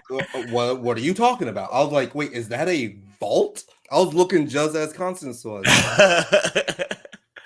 Eye complex. Her eyes are so beautiful. And she gets into the vault, and it's Paulie, and I was like, what the fuck is happening here? Yeah, I was very confused. All right. It's good to see you, brother. Where's Hober? She's like, oh, I could have brought Hober, huh? I could have brought Hober. I mean, maybe not though, too, because if I'm just going to looks like a pretty tight squeeze, but I don't know. Which the spirit is defined. My heart. Because what was this? Yeah, this was the air level. So if two people were in there, then they would have been both died. Dead. Yeah. Oh, yeah, that makes sense. Well, in that case, I'm very glad that they showed that, because then you would have had all these questions about right. But yeah, give me your thoughts. Well, I'll also just like everyone comes out. That's her father that comes out next, I believe. Well, at first it's just a bunch of people, but then her parents come out. Yeah, later. her parents come out. And then also Glaywin. So yeah. What would you say? I mean, there's everybody basically. Yeah, Everybody's it looks there. like it got everybody from Terminus. I'm assuming that that the vaults. I mean, Harry just kind of very vaguely says the vault can do a great many things or some such shit like that. And I was like, that's bullshit, bro. Like, how? What are you talking about? What is one of the many things? Yeah, it's kind of. I'm sure that they'll explain it in the next season, but maybe I'm sure it has to have some sort of teleportation technology, and it's also kind of like a spaceship where it can fly off. Because there's no way it could have saved Polly. There's no way it could have saved Polly. I'm saying Polly is the most reasonable person that it could have saved, right? Because he was the one closest to the vault. Right. Yeah. So. Unless it can just beam them up, like it has to have some sort of beam up technology, because there's no way it got all those people by just like let's have a big scooping like shovel that just came up and just right at the last second. And I mean, I'm pretty sure like the goddamn Invictus came down on Glaywin. He was looking up at it like, all right, like the first thing that the Invictus touched on Terminus was Glaywin's nose. You know what I mean? Like that was the first thing it touched, dude. So like, how? Yeah, it came down hard on him. Yeah, like bullshit. So the only things that I was able to surmise here is that it's either one, these people are, well, actually, now that I'm thinking about it, this is the only way. These people are not actually physical embodiments. They are literally just the projections, memories of these people that Harry has been collecting throughout the vault, like collecting all of their data. Right. That would make sense, because this is as we know, that is capable of doing that kind of stuff with Harry's existence in this in general. But also it does look like there are a lot of people here. I don't know if there were that many people on Terminus when it blew up. Yeah, he saved everybody on Terminus from what it looks like. Yeah, if not more people. Yeah. So it could be collective of consciousness of all the people who've been living on Terminus since the vault's like existence there. Like I don't know. There's a lot of questions, but I think that would be a good possibility too. If they're not physically there, it's just like their consciousness. Right. Yeah. So yeah, we'll see. But yeah, that was just the only one. I was like, come on. That's where I was like, okay, this is the Asimov thing where it's like, gotcha. Got one up my sleeve here. Yeah. Told you. I was like, come on now. So would you have rather like they wait to reveal that next season so they can like actually explain what the fuck is going on? Yes, because again, I mean, with the writer's strike, actor strike, we're not going to get another Foundation for maybe 3, who knows, maybe 4 years, bro. Yeah, because it did take them hell long to make this season anyway. Yeah, I can't. Dude. It's not fair. It's just not fair. And as we're just about to round this out, let's just get to this one teary moment here. Yeah. This is again, with these weird relationships, Harry has said that he saw Salvor as his granddaughter. Right? Yeah. Because Raish was his son. Yes. Yeah, and what is Gail doing? And she can only program her mind to just make what you said. Say that again about what she's doing here. Oh, just trying to make sense of Salvor's death, because like mathematically, she's like with all the psychohistory of it all, like they are trying. She's literally trying to see if her death has any meaning. And we all unfortunately experience grief and losing loved ones, so we all go through a point where we're trying to figure out like if there's meaning behind death. It's like, oh man, what did it all mean? Like, what's the point? But like her having this big mind and like the everything around psychohistory, it's like she's literally trying to find a reason for it because she just can't bear the idea that she died for nothing. That the randomness of death in general, like she just really can't battle. She can't cope with it in this moment. It's just really heartbreaking. Yeah. It is very heartbreaking. Let's see here. Signed, I guess. Because I want to jump to Harry's words. Death nudged the plan back onto a better path. We can never know in the present if the ripples created by an individual's actions will have a consequential event downstream. It's like poetry, bro. I love it. My heart needs almost it. Yeah, she was killing it here. To have mattered.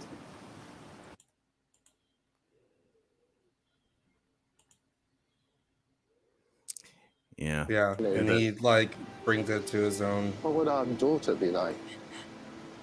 Would we be happy? Would that happiness have made us complacent? You take the pain. Yeah, this is the line that I really dug. Yeah, this is it right here. Yeah, this is the bar here. And you weave them into a narrative that propels you forward.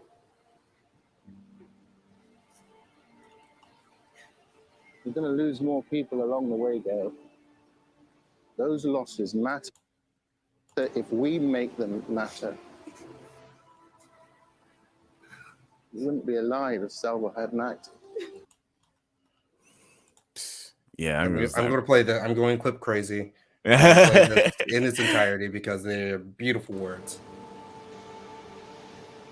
I would have given up a countless number of times if Yana hadn't sacrificed herself for me. I keep going because Yana can't. Fantastic stuff right here. Yeah. Fantastic stuff.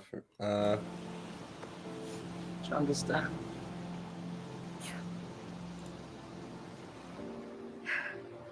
Yeah. Tell me the plan can still work, Harry. Plan can still work. He's like, yeah, bitch. We live. Yeah, we still live. We still live. I just love the way he's just like, we on one right now. Yeah, he said the plan can still work, but his face said, "You're." He's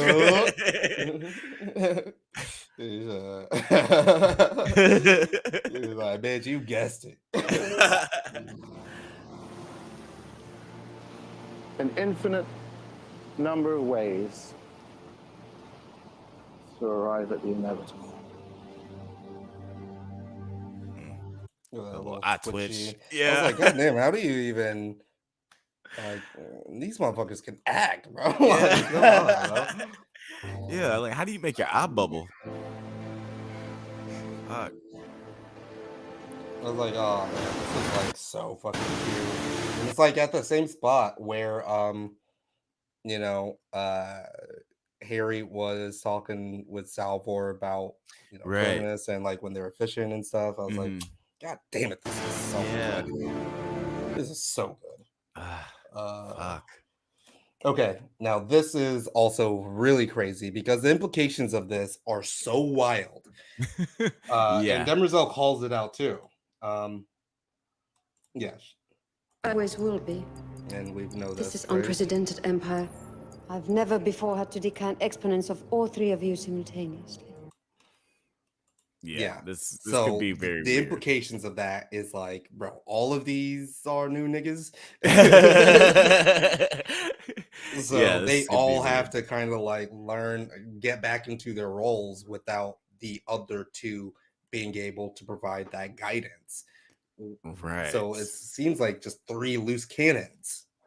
Yeah, like who knows what this is gonna do for the because they have to have some sort of questions of why all three of them were decanted at the same time. So I'm very curious of what they're going to be thinking moving forward. And yeah, just the idea of Demerzel. It seems like she's going to be taking more of the reins, even though whether she wants to or not, going forward. Has to. Yeah. And now she has the Prime Radiant, which I forgot that Harry gave it to her. Can't. I still don't know why he gave it to her. Wait, did he give it to her though? Oh wait, no. Yeah, because when they both went in the vault, he was like, instead of tea, you said you didn't come here for tea leaves. How about a crystal ball? And then he hands her the Prime Radiant. I thought he was like, I thought she was like, didn't take it though, but no, I think Day took it. Oh yeah, Day took it, and then but I guess that she like. I guess he must have given it to her at some point on the ship or something. Watch that in a second here, but yeah, with the Prime Radiant reveal too, because I was a bit surprised about her having her hands on it because she seemed very apprehensive of like actually taking it from Harry, and that's why Day took it.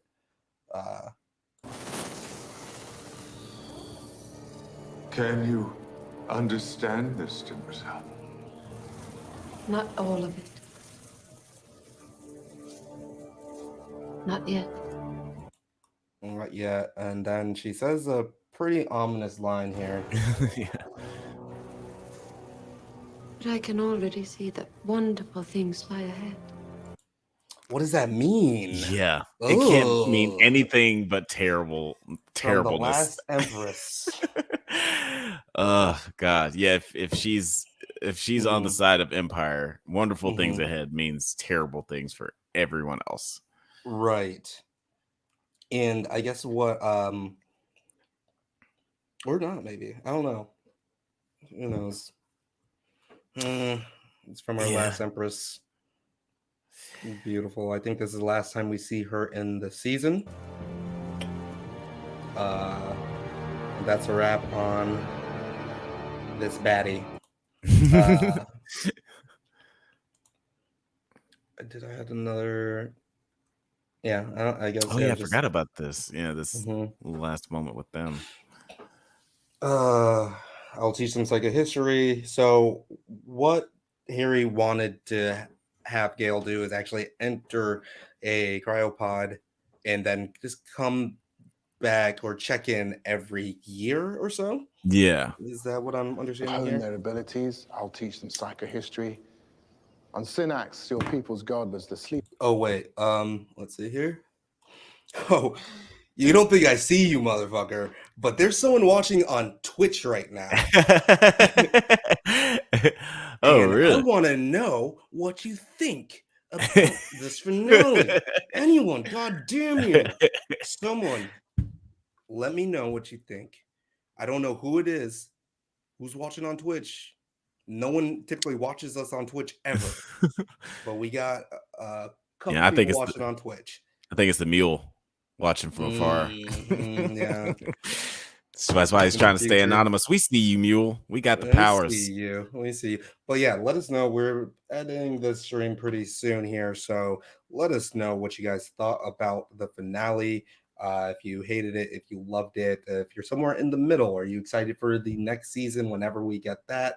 And how do you feel about the death of Salvor Hardin and where the foundation lies? Let me play this clip so we get some context. Once a year, the sleeper will emerge, assess. Let me see here. 2 people clicked off. The state of the galaxy. Maybe the gun is a bit too. To carry them it's too aggressive. The Mentalics will need someone exceptional to rally around. In that respect, Helen was right about you. Becoming a goddess. That's what Salva was worried about. And she was right. No.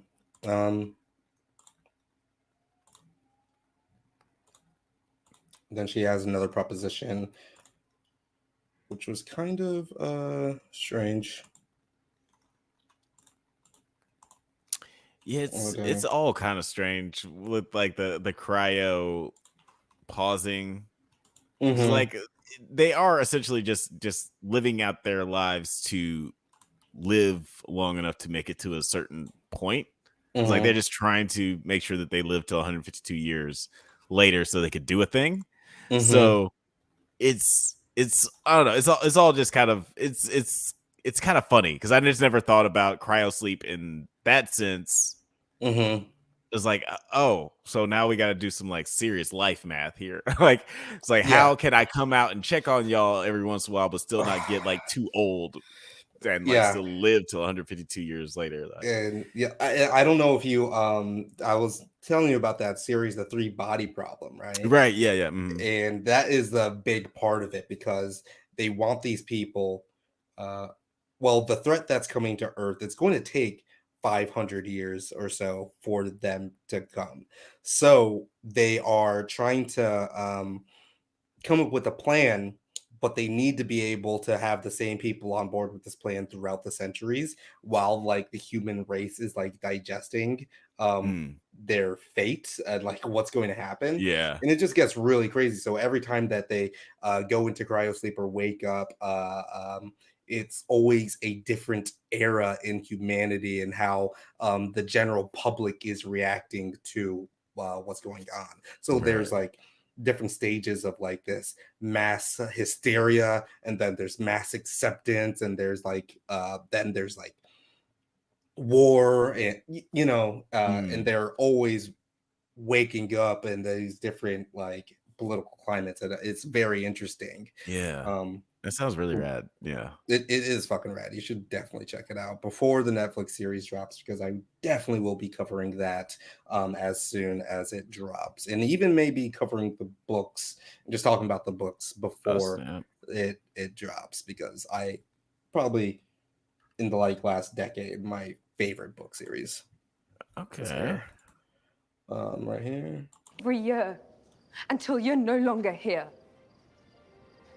There are 2 cryopods on the Big Earth. And there's no reason for us to start the sleep cycles now. We can take a year. They'll learn twice as fast if we teach them together. Which I'm not like really understanding, because then I thought they would be like, when they say take a year, what do they mean? Right. Yeah. I guess if we're still doing, if they're still gonna be like coming out. If they go, well, maybe it's just that maybe that was a time jump, because maybe this show does like the time jump. Maybe they're just like, yeah, it could be a year. Yeah, it does seem like they had their shit together a little bit. But I don't think I still don't think that if like just them coming out every Christmas and teaching the village that can't be. That's not going to be teaching them faster than one person being around all the time. Right. I mean, I guess she's lonely, but it's like, don't lie. You ain't got a lot to kick it. Yeah.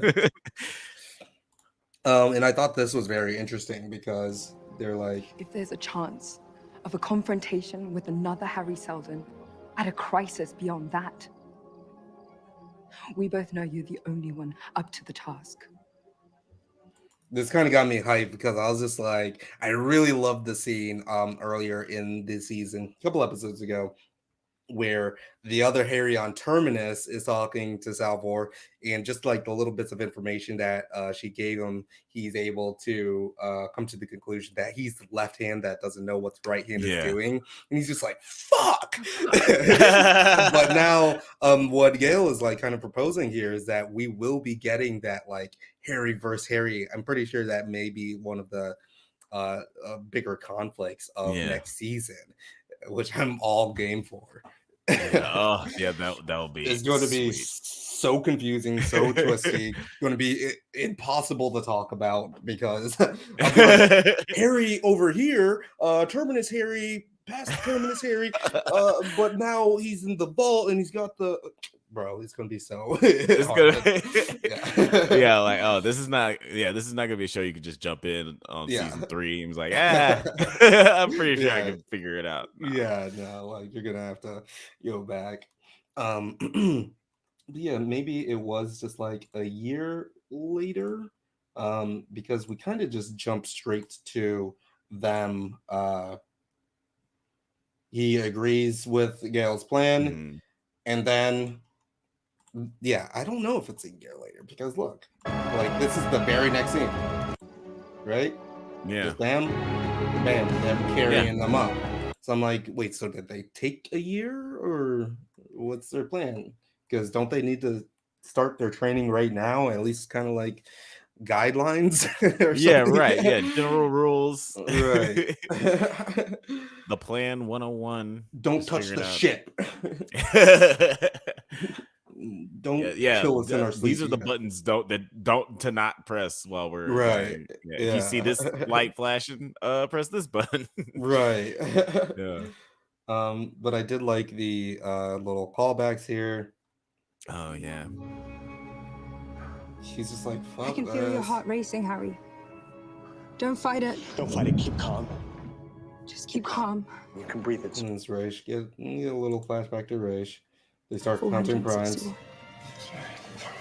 And then he's also like remembering. I don't know. And he has his chain. Yeah. I think that was a little bit of a reveal too, which is interesting because like,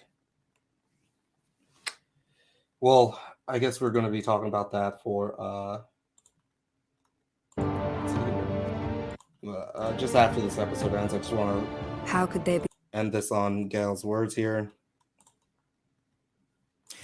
Real quick, that fluid, one of the things I thought about, it's when real. Right, yeah, I didn't know this was a real thing until I was doing a research on that movie, The Abyss. Yes, yeah, that's exactly how I know it's real. I literally have a reaction video. I need to edit that and put that on the other channel, which is Nerds at Night. I'll leave a link in the description. Literally on that, I was like, pause it. I was like, did you guys know that this fluid is actually real? You can breathe this stuff. Yeah. Apparently it feels horrifying to like. It still feels like you're drowning or whatever. But there's fluid that you can breathe in. And it's it's the rats, right? What right. You saw? Yeah, they tested on the rats. That's what, like, when they show the rats in the fluid in the movie. That's the actual it's breathable true. fluid. Like, wow, it's like, damn, we're fish. We are technically fish. And I was like, yeah, that would be so jarring to like just be drowning in that fluid and then like have to take a breath. Oh my god! It's like bit. I guess I fighting every instinct to let fluid come into your lungs. Yeah, dude, just like a little drop of water goes down the wrong pipe and on just like dying, dude. Like, can you imagine? No, it's just so crazy. I'm so glad you brought that up because I forgot to mention here. But yeah, I definitely have brought that up in the reaction video. Nothing. And then suddenly something. And that's what she says at the beginning, like, how could there be? And I was like, oh, like, yeah, it's like, yeah, now there's suddenly this second foundation. Close your eyes, listen to my words, and dream. And that's it. Oh, we do have a post-credit scene here, but I love her voice. I want her to read to me. I want her to read to me. Right. Yeah. Lou LaBelle. Also, I haven't messaged you back because you didn't die this season. But I haven't messaged you. But I will. Do you see that flag? God damn it, Lou. That means we belong together too. And I love you, my Zimbabwean queen. Love you. Yeah, she's been great. 152 years later. 152 years later. Are we jumping? Say it one more time, please. 152 years later. Oh god damn it. Such a weird SpongeBob thing. Like, why is that part? Who is this guy? Why is he French? Yeah, this is French narrator of like this now coming into the SpongeBob episode. But this was so interesting. It's our Marvel post-credit scene for the Foundation series. Have you heard of the Foundation Initiative? Yeah, it's Thanos. Fine, I'll do it myself.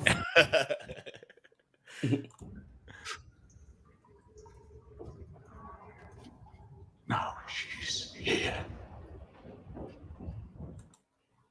Who is this guy? Yeah, like I was like, because I thought it was Hober Mallow. Oh no, this is the mule. Right. Oh, you But thought the mule was Hober Mallow. Yeah, I thought for some reason, since the beginning of the season, I thought Hober Mallow and the mule were. You know what? I'm gonna have to take a look at that. In the very first episode, because I was watching the first episode recently, Gail does say in the narration, it's like the mule, Hober Mallow, these are names that I would come to learn. So maybe they are the same people. Maybe that whole like space shit that happened earlier, maybe their deaths aren't fully set in stone. Maybe they because it is a hyperdrive thing, maybe they just went to another universe. What I was thinking, because by the sequencing that they implied is that the ship jumps into the next thing inhabited by its neighbor, right? Right. So if the destiny is at the end of that line, it still needs to jump somewhere. Right. If it's where? Like if it's a prime number of ships out there, right? Yeah. That means one ship would have to survive because it has Right, nothing to glide into. Yeah. Prime numbers, bringing it all back. In our time, at my throat, I did not like this guy. to find Gail Dawn. Gail Dawn. Yeah, he's doing a lot. He's got a lot of business I was like, going what on. is going on with this dude? And then his eyes. Before she finds me,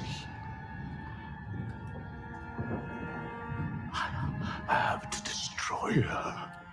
For what? She seems cool, bro. You should get to know her. If I have to burn everything to do. Now, does that mean he's what's it called? The Thespin? Are the Thespins the one that had the bright blue eyes? Maybe. Because that's what Constance is, right? Yeah, Constant and Salvor's Boo, they were both of the blue-eyed crew. I think they were called Aryans. No, I'm just joking.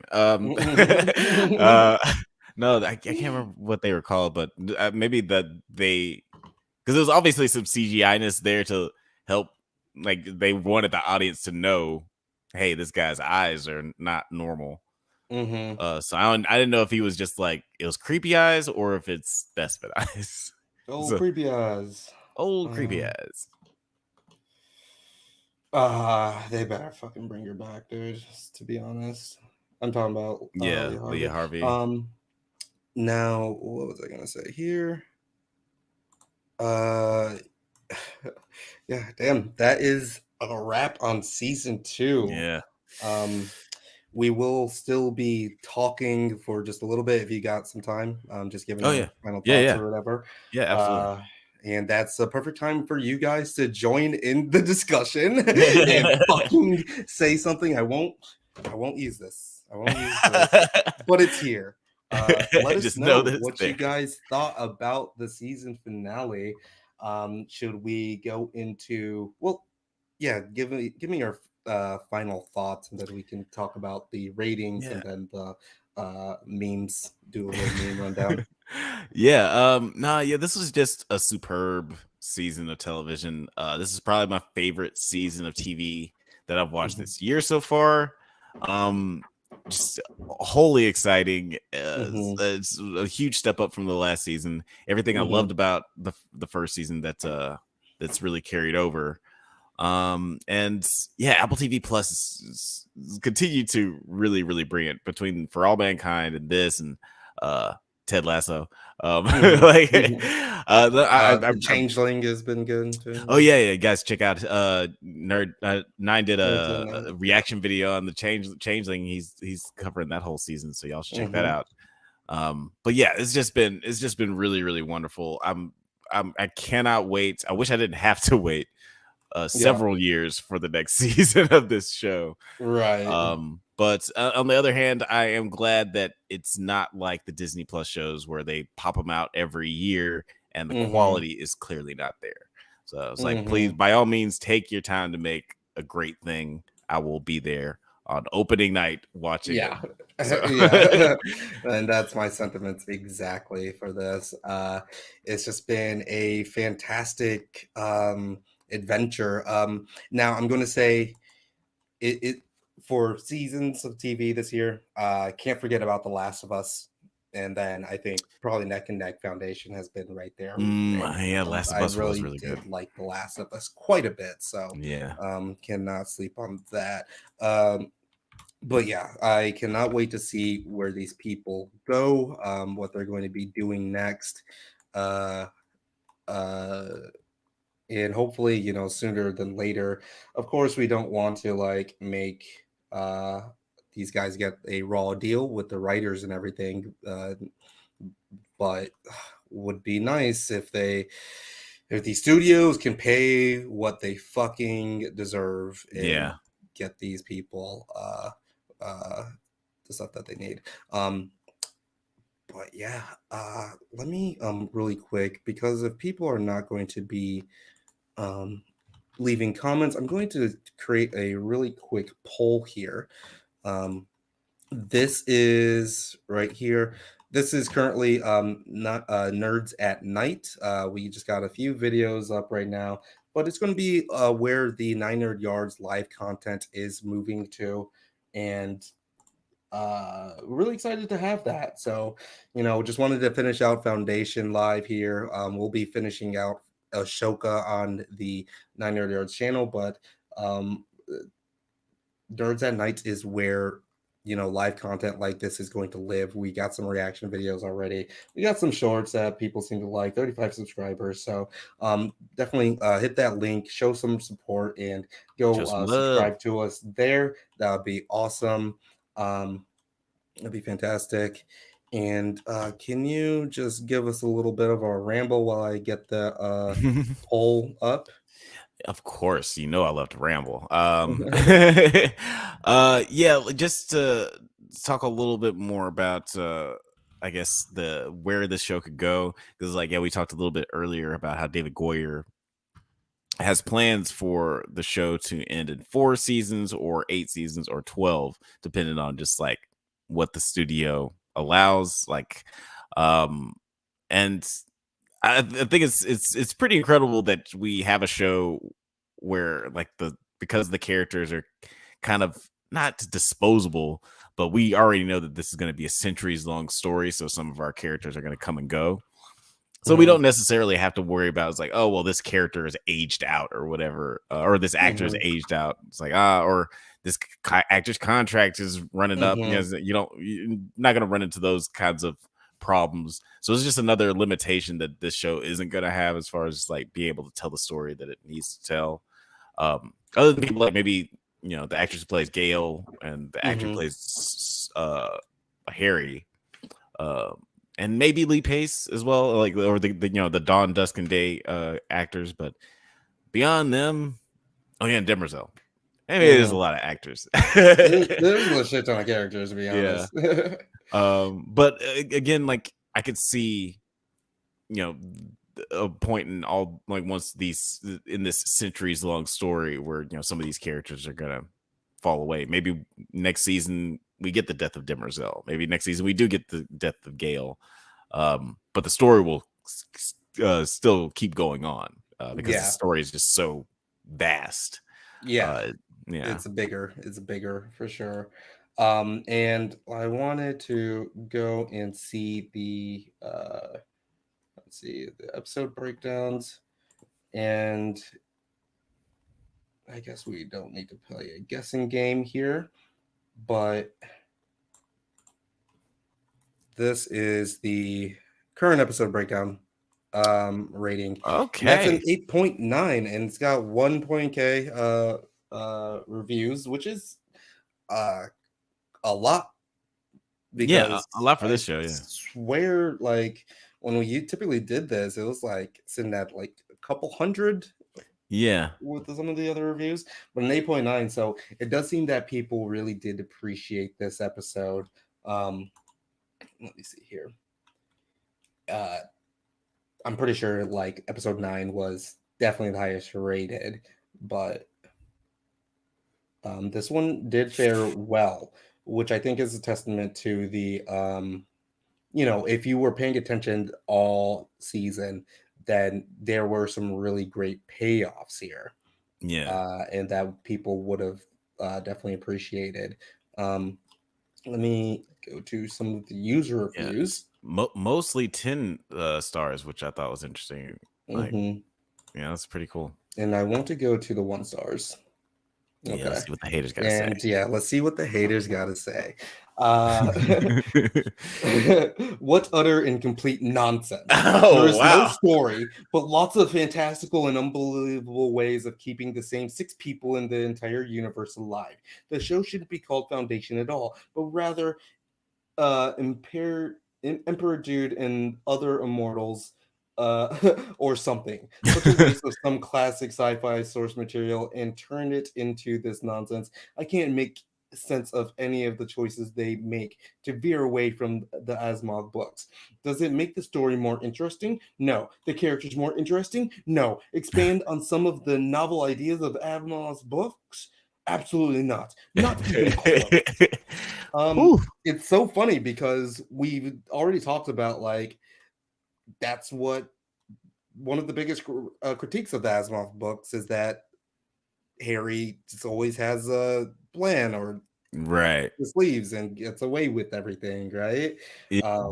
And right when you think they got him, he actually does not get him. So it's funny that that's what they're complaining about. This series kind of like falling victim to when that's what the source material is, and that yeah, really trying to get away from that. I think that's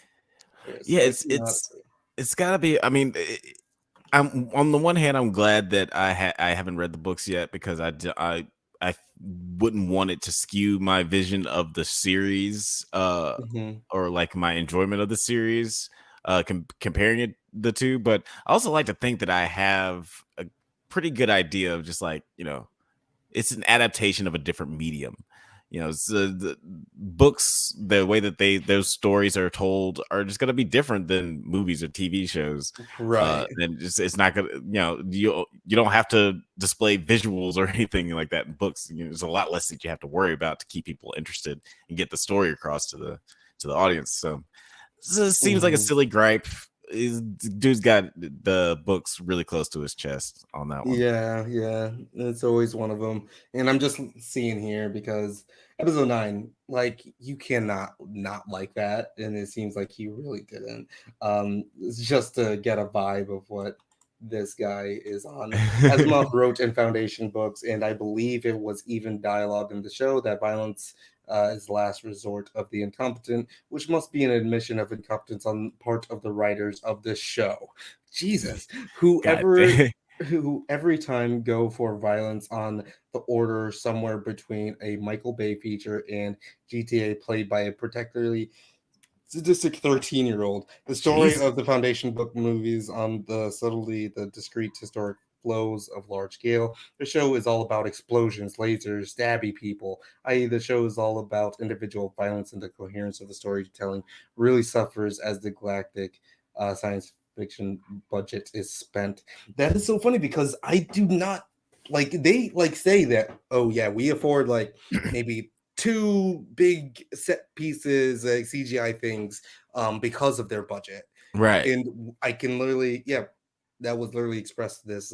We get the one big one with the terminus blowing up. Right. So yeah, I was like, what is this guy talking this about? This completely serves the story. And when you're saying like this, you're like, oh, everyone. I don't know, man. Yeah, it's such a misreading of because like we've been talking all season. This is the thing that separates this from a Star War or even a like more some of the Star Trek movies recently, is that it's not all about lasers and explosions. It's more about these people having deep conversations in dark rooms about like life and philosophy and love. And every once in a while, because the stakes are so high, it'll lead to these epic situations where a big spaceship will get thrown into a planet. But that's not what the show's about. And it's weird that this guy thinks that He that's what the really show's hates all about. this shit. And Like he he fucking reviews hates it it. very consistently. Like I know a lot of people who would think that this would be boring. Like a lot of people Yeah. who love Ahsoka would think that this show is boring. Yeah, and that's kind of crazy. Apparently, there's only something like 5 important. Yeah, I remember reading his review like last week. Oh, it was One that? Oh, was this important guy? person Harry Seldon dies. Yeah, because he's like the only one that leaves the 1-star reviews. I love that he watches it every week. Right. He's like bad and likely will get worse. Unexciting dribble. Visuals over substance. Seriously? Yeah, like Jesus Christ. Oh man. And he's been an IMDb member for 2 months, or IMDb Gold or whatever. So he's, I don't know. Wow. So he really does not like the show. He joined IMDb Gold just so he could trash the show. Like he joined as soon as the show's season premiere happened. Let's see if we can get some 4 stars. Okay. Skip this episode and prepare for season 3. Okay. Is that for this? Is that for Foundation? Yeah, and this seems to be the whole thing. 4 out of 10. Nothing. Oh, maybe. Okay, there we go. I'm not liking this. The series has, up until this episode, been the best I have ever watched until now. What a terrible episode. It feels like the writers have plans coming up for the season 3, and they needed people to be at certain places, but how they did it so poorly in this episode. As the ending of the season, I'm okay with them moving pieces to their location. But honestly, for someone who watched Foundation up till now, just skip this one. Skip and prepare for season 3. I have faith the writers, they can write something good. People kill, then live inside a box. Yeah, I mean, this was like the one thing that I was like, this was so weird because yeah, we're just going to be sitting up. We're not going to know. But I still don't think it's like you should skip. There's some really good stuff in here. Yeah, and it's weird that he would be like, it's. I don't know. He It loved seems like up until this. Yeah, yeah. It seems like he loved the first season, and it seems like he likes the show more than he's putting on for these 1-star like reviews. It's like, if you have faith that the writers are gonna write something good for the 3rd season, you don't think every episode is a 1-star episode. No, this guy is. This is. No. Oh, it's a different guy. It's a different guy. It's a different guy. So it's not. So we're on the 4-star tier right now. Okay, I got you. And yeah, so this guy is a bit of a push. Okay, so yeah, he's got a little bit of faith in the. I would say that this review was helpful. Because like I can kind of get what he's saying, but he's not. He's kind of like missing the forest for the trees here. You know what I mean? Like, yeah. Really skip it. Come on now. Okay, no one has 5. 6. Okay, 6 is where I kind of like where people are coming from. Well, after the best episode in the whole series so far, which was episode 9, I fully expected the next one to be worse, but this was quite a surprising amount of disappointment. Super technology that no one ever had the chance to build undetected just pops up out of nowhere as just the right moment. An antagonist that's an absolute caricature with a weaker excuse for motivations than even a comic book villain like Thanos. Okay, wait. Certain people refusing to die and staying in the story for yet more hundreds of years. My hopes for the next season are now much lower than last time, when even knowing they weren't following the books, I thought they still had enough possibilities open to make their version good. But with season 2, episode 10, things are taking a distinctly stupider direction than I expected. I thought I would like, usually there's healthy criticism around this range, but this isn't good either. Yeah. This is not very good either, because what does he mean by an antagonist? Which antagonist? Is he talking about Day? Because he was sick. Like his motivations were really dope and like actually clear. And when he was completely torn down, that's when we saw all of his armor chipped, right? Yeah. I don't know what I'm not fully understanding the gripe behind this, but again, it seems like a person who's just like too close to the source material, because they also cite just like, I don't know why they're diverting from the books, or I knew that they divert from the books, but not in a better way. Like, just tell me, just be clearer with your reviews, guys.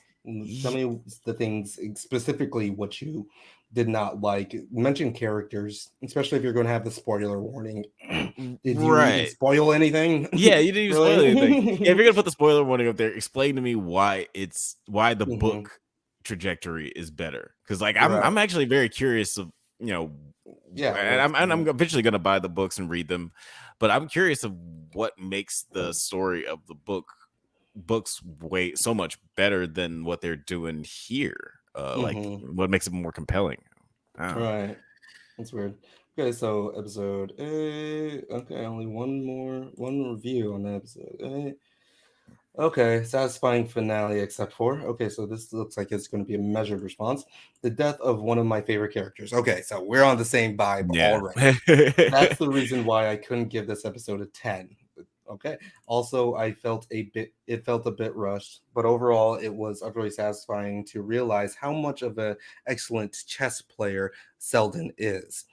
Gail is slowly, season after season, also positively asserting herself as a smart player. I can't wait to see what she has in store for us next season. But Selden is the big winner and Empire, the fat big loser. This episode really revealed how much of a weak and blind idiot Day was. Also, how Demerzel is for the first time behind in her fight to preserve the dynasty. She may have killed Dusk, but Dawn escaped and she hasn't realized how far superior Harry's tactics are. Foundation is invincible now and will only grow stronger from there. The fact that Demerzel has now the Prime Radiant won't help Empire, as Harry gave it willingly to her. I'm sure he did so for a reason that will benefit the Foundation. However, I hate that Salvor is dead. She was with Selden, my favorite character. She was smart, strong, and not afraid to question everything and anything. And most importantly, she was nobody's puppet. I love that about her. I hope she'll come back somehow. Gail did not deserve to lose her daughter so soon.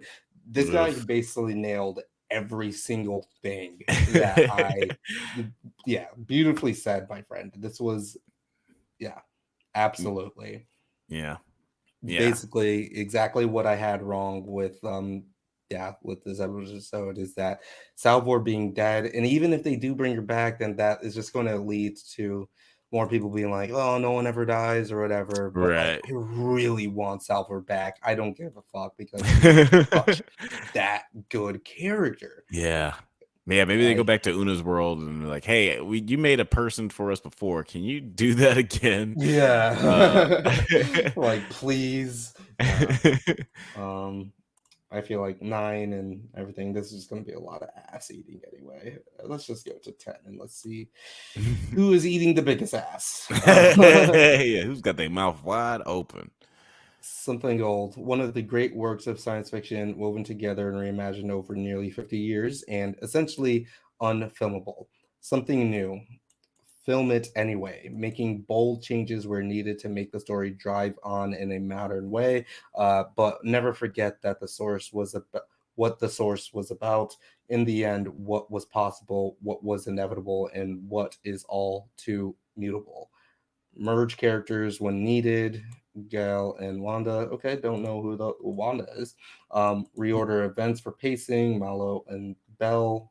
But never forget that by the time he had finished, Asimov had created 2 of the great characters of science fiction in entirely different story series and made them into a whole. Something blew my mind. And so we have sacrifices, noble and most definitely ignoble. misdirections played out to their full, and even when you were pretty sure a thing might happen, still managing to surprise. We have people still not Yes, knowing what absolutely. is possible, what is inevitable, and what is mutable. Not sure that is. If they are free or not, and we have a story of truly epic sweep, not just a galactic, not just at a galactic scale, but at its heart about the huge question of what it means to be free, what it means to have choices. And then you know who turns up. And then you know who turns up. Yeah. Okay, come on, Apple. Make a separate piece with the writers union and get on with this. Yeah. Yes, completely. Okay, so you know who turns up must be referring to the mule. Yeah, the mule. And then you know. But yeah, this is also beautifully said too. At its heart about the huge question of what it means to be free, what it means to have choices. Yes, Yeah. beautifully said. Here, Yeah. my friend. Beautifully said. Yeah, absolutely. Yeah, like with this show being all about, psychohistory, predicting the behaviors of predicting the future because of the behaviors of society. They still always make sure to say that the individual actions are impossible to predict. And that is like, I think is like a representation, like why Gail and like Salvor, these deterrents, or I think is what they call them, are they represent that freedom, that they represent like that going against the grain, like not going with, not just like throwing your hands up and saying, well, there's nothing we can do, I guess we'll just go with the current. Yeah, and I think that's cute. Very cute, to be honest. Look at these first season numbers: 8.10, 7.2, 6.8, 7.2. Okay, it seems like an average Highest of one, 7, maybe. Yeah, average of 7s basically. Highest that they've reached was an 8.1 for the first episode. And then you turn to this and it's 7.3, 7.1, 7.2, 7.5, 7.6, 8.1, 8, 8.9, 9.4, 8.9. Like, just you could see that it is very much represented in a more positive light so far. It seems like these numbers have dropped a little bit since, like, I feel like they were higher when we first watched them. Yeah, they definitely were. I think a lot more people are starting to watch it as it's getting to the end. They're just going to binge it. But yeah, 9.4 for this one. Well earned. Yeah. And it's got a lot of views, or I mean, a lot of votes already. And I'm not sure why we didn't rate these ones, but I do remember, these ones being around. I'm just gonna rate these sevens, and I did remember that I really like this one. Yeah, that was 8. I really like that one too. Get 8 one, yeah. And then 8, 9, and honestly, because of the way that this made me feel, I would honestly put this one right now at a 9. I agree. What are you thinking? No, I agree. Like, it's definitely one of the stronger episodes. I felt like the last episode was like between 8 and 9, maybe 8.5. But yeah, this one was just because it's so emotionally like vexing. And on top of the really good writing, I would say it's like it's a 9. It's not a perfect episode because there's still some things that kind of head scratchy, but it's near perfect. It's really great. And it does seem like I think we all understood that this was kind of like the event season finale, and then this was going to be like the clean wrap up and set up for the next season to come. And I think they did a fantastic job doing that, especially just right now as we're talking about it in this kind of like soft rewatch that we're doing. I was mad last night, but now I'm like at peace. I'm accepting it, and Salvor, as much as I love her, god damn it, I mean, I still want her to be back, and I'm mad at them for taking her away, but still,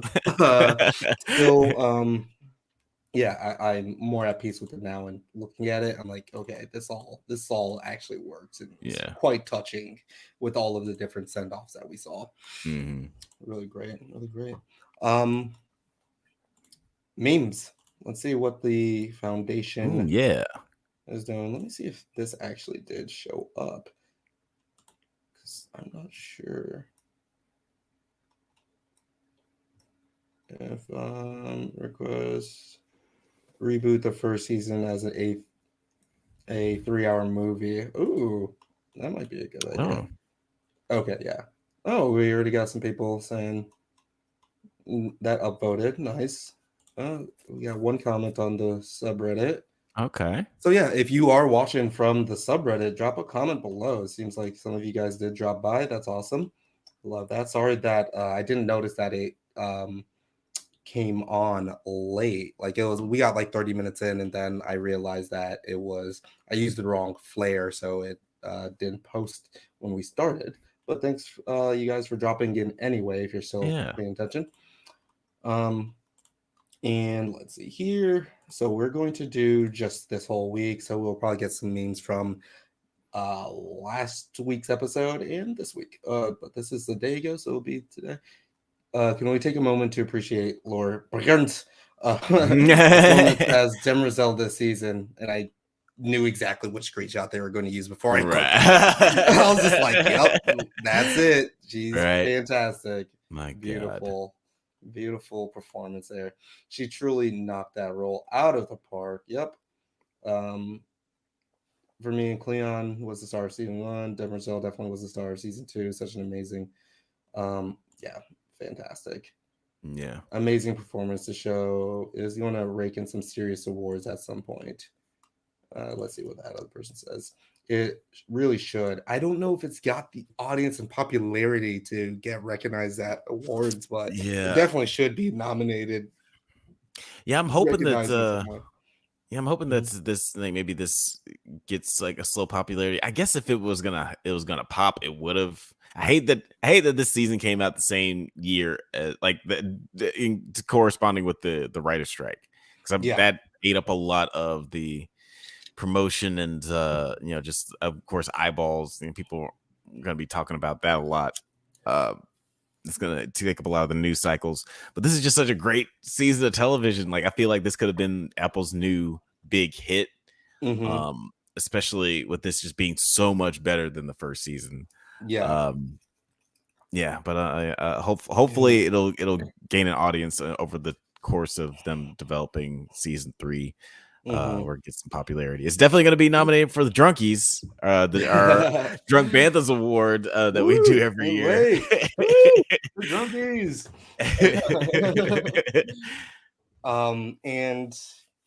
And it's so hard to even explain why the season is so much better than the first one, but it just undeniably is. It just undeniably is. Even though I did like the first one, it's just so much better. It's so good. Let's see here. Sorry, Netflix. Apple TV Plus is now the best streaming service for original TV shows. Viewers say, "Oh, this is interesting." Oh, this is an actual article. I thought it was just like somebody saying the thing. Right. This is actually my news article leak. MSN. Please respect and enjoy the and piece. they're using Foundation as the cover base there. Yeah. I'm not going to give them my click because this website seems like cancer. Yeah, one of those like fake, not quite real news publications. It's just kind of ads. Foundation costume appearance. They're the costume designer. Think Kylo Ren, but sluttier. Absolutely. Think Kylo Ren, but sluttier. Hilarious. That's good. Say no more. Say no more. Let's see here. Okay. Just wanted to people know I'm still alive. Haven't responded to my text. Yeah, I do like the costume designing this season, or the whole series. But that's another part where they stepped up a lot. Even the costuming of the people on the second foundation. Like, I really like the way that nobody just had like the same rags on. It could have been very easy if everybody just had the same white dirty poncho. But they all like had like different personality to their costume. Yeah, I fucking loved Gail and Salvor's outfits this season. They were just so fucking hot together. The Christmas thing with the red and green or whatever. Oh yeah. That's good stuff. Let's see here. I only enjoyed the Cleon storyline in season 1, to be honest. Season 2 is way better. Yeah, maybe that's it. I think like some of the stuff on Terminus was like a bit lacking, even though it still had like some really cool parts in it. It just wasn't enough. So, Mike, you go ahead. No. What was this one? And tell my kids that this is Cleon first and Demerzel in the foundation. That's great. What a perfectly executed finale. I'm not crying, you're crying. Everybody won. Yeah, dude. Let's see what the comments say here. Because I want to know exactly which parts that this is referring to. It's definitely bittersweet. We'll miss some of my favorite characters. Maybe. You're right.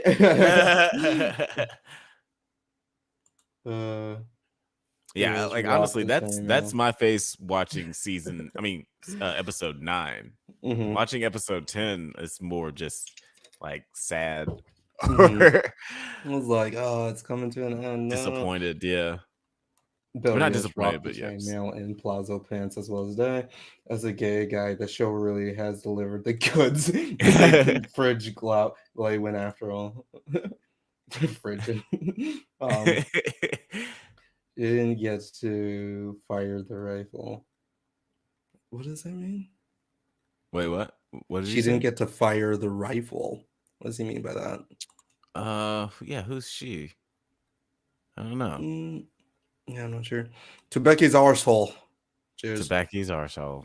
Yeah. I mean, she means Sarah had a gun that she didn't shoot, but right. I don't know. Not sure. Yeah, did Salvor actually shoot anyone? Oh, maybe that's what they mean. Yeah, Salvor didn't even shoot anybody this season. Now they gotta bring her back. Wait, actually, she didn't shoot anybody the first season either. Not really, no. Damn, she never got to shoot that rifle. Damn. Really enjoying the show. Okay, so yeah, reader of the books, they're really liking it. I love the books and I love the show. Such a wonderful adaptation. I will now not be able to stop thinking of Demerzel for another year or two until the next season drops. So well executed. Yep, absolutely. I'm fine crying.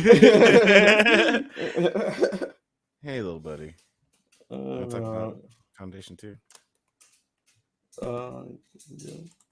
Okay. No new foundation after this Thursday. How will we survive? Absolutely. Mr. Show you. Oh, that's a promotion. Oh my god. The writer strike is the first big crisis for the foundation. I guess the actor strike was the second crisis. They're saying Harry's Doctor Who in this bitch.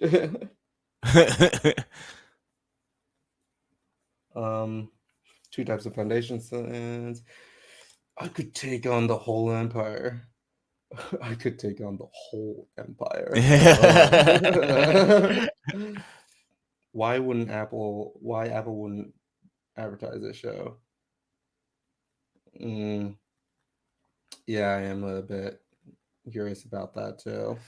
Yeah, it has been getting the love from Apple. Yeah, I saw more like advertising and chatter about Silo than I have seen about Foundation. That is interesting. Yeah, like Foundation. I mean, it's got Rebecca Ferguson in that, but still. Yeah, but also like Rebecca Ferguson is like she's also. I would dare say that she's as famous as Lee Pace because that's true. Like Mission Impossible is really the only thing that she's like that and Dune is like the things that she's most Right. popular for. But those movies are really about the brown-haired white men in them. It's not so Right, much yeah. about her. Like nobody really, she's not a household name or anything. True. Oh, I did love her in Doctor Sleep too, as well. Oh yeah, that was the first thing I saw her She in. was actually really great. I thought her hat was really stupid, but I thought that she was really good. Yeah, she was pretty interesting. That movie was good. Let's see here. Become one of my favorite shows. But yeah, that's even weirder things. Like if you don't have the star power behind it, let's say that Rebecca Ferguson is way more popular than Lee Pace. Isn't that more of a reason to like advertise harder for Foundation? Because not as many people are just going to know about it. Yeah, I think they will. I think we'll definitely get a season 3 just because of the reception of this one, and then Apple will kind of come to their senses whenever that gets up and running to start like really pushing that. Yeah. Foundation has become one of my favorite TV shows. Yeah, beautiful shots. Beautiful shots. None of these are even any of my favorite, actually. But I like this one of Day floating into Timus. Yeah. Here. Do Becky's our soul. Too many death fake outs. That's going to be a problem. Yeah. About the season 2 finale, humor. I mean, I don't mind fake out deaths. Like if we're in the ratio to fake out deaths to like real deaths, pretty fucking astronomical. Like yeah, there's so many real deaths. Like people do get it, right? Like they like ripped a planet in half at the beginning of last season. I think I'll take a couple fake out deaths. Yeah, Brainy Girl's daughter also dies. And for good measure, they killed a kid, but they brought back an entire planet of what would have been dead people. Don't forget about the Spacers, actually decimated. Yeah. And it's even sadder because like those are the Spacers that like were given up. Like these are the children of Spacers that were like basically given up as slaves. So these parents, I guess, like these mother Spacers don't even have the satisfaction of getting their children back. They actually have to sacrifice all of their children just for freedom. It's fucked. It's so fucked. That's pretty sad. If you don't think there's enough sacrifice, just think about that. Then maybe you'll cry a little bit. If that's what you're looking for. Why would I have you killed? You just uncork another one. Break out. Yeah, that really rubbed him the wrong way.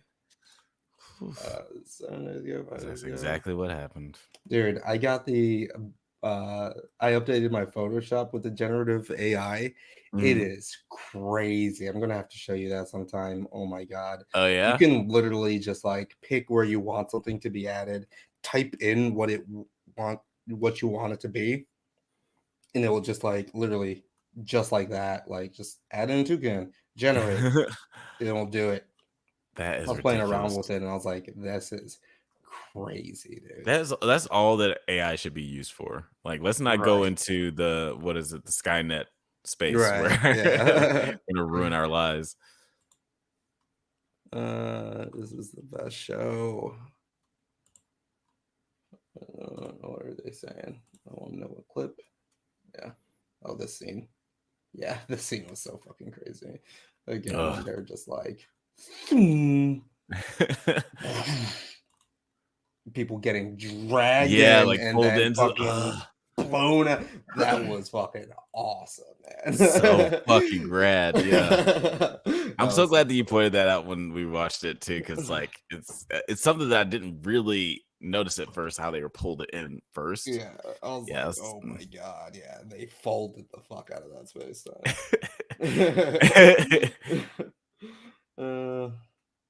Roxanne, it's crazy to me. Apple makes Foundation hasn't cut their own deal with the unions. Yeah, I feel like they should. Like they have the money to do it. Yeah, I'm surprised. Wait, is it's talking about the strike? Mm-hmm. Yeah, because we've seen a couple of studios like Neon, I think recently struck a deal, and A24 were like one of the first studios to be like, yeah, we'll pay people what they need next. Okay. I think it's But just like it the seems bigger what they're studios. saying here is that they like kind of fund it, but they all of their shows are also made by different studios too. So while they're the platform funding these things, they are not actually their production companies. So that's a little bit complicated there. Okay. So I guess so if that means Sony isn't bending, or if Skydance says isn't bending with other shows, then they probably won't be able to force you to bend just for Foundation. That makes sense. I remember doing a tour of Universal Studios a while back and being surprised that there's so many shows. Like Universal Studios is like NBC, but they'll film stuff from ABC or like AMC or whatever on the Universal lot just because like whatever. So that makes sense that, it's like, well, we'd like to give, like, even if Apple is like, we want to give writers or whatever this amount of money, but we got this contract with these 3 other studios. So they ain't moving. We ain't moving. Right. Leah Harvey. My baby. My baby. Oh man. Incredible. Yeah, she doesn't even have that many IMDb photos. It's basically just Foundation. Damn, this was a while ago. Morning show. I wonder if she's on the morning show. No, she's not.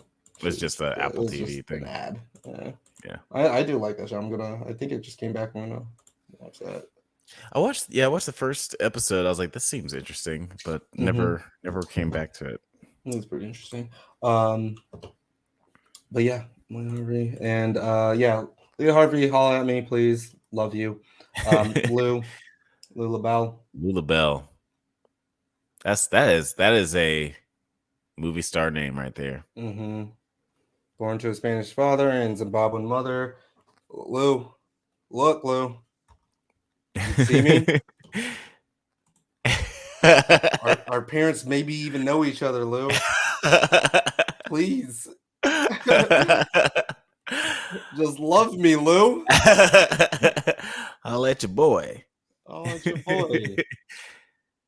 Yeah, she is definitely incredible this season. Love how much how far her characters come since the beginning of the series. Man. And I'm glad that she's been a constant. As many characters have come and gone. I'm glad we're still sticking with her. Right. It's weird seeing her without 3 little scars on her cheek. Right. She is insanely pretty. Her and Leah Harvey are just insanely pretty.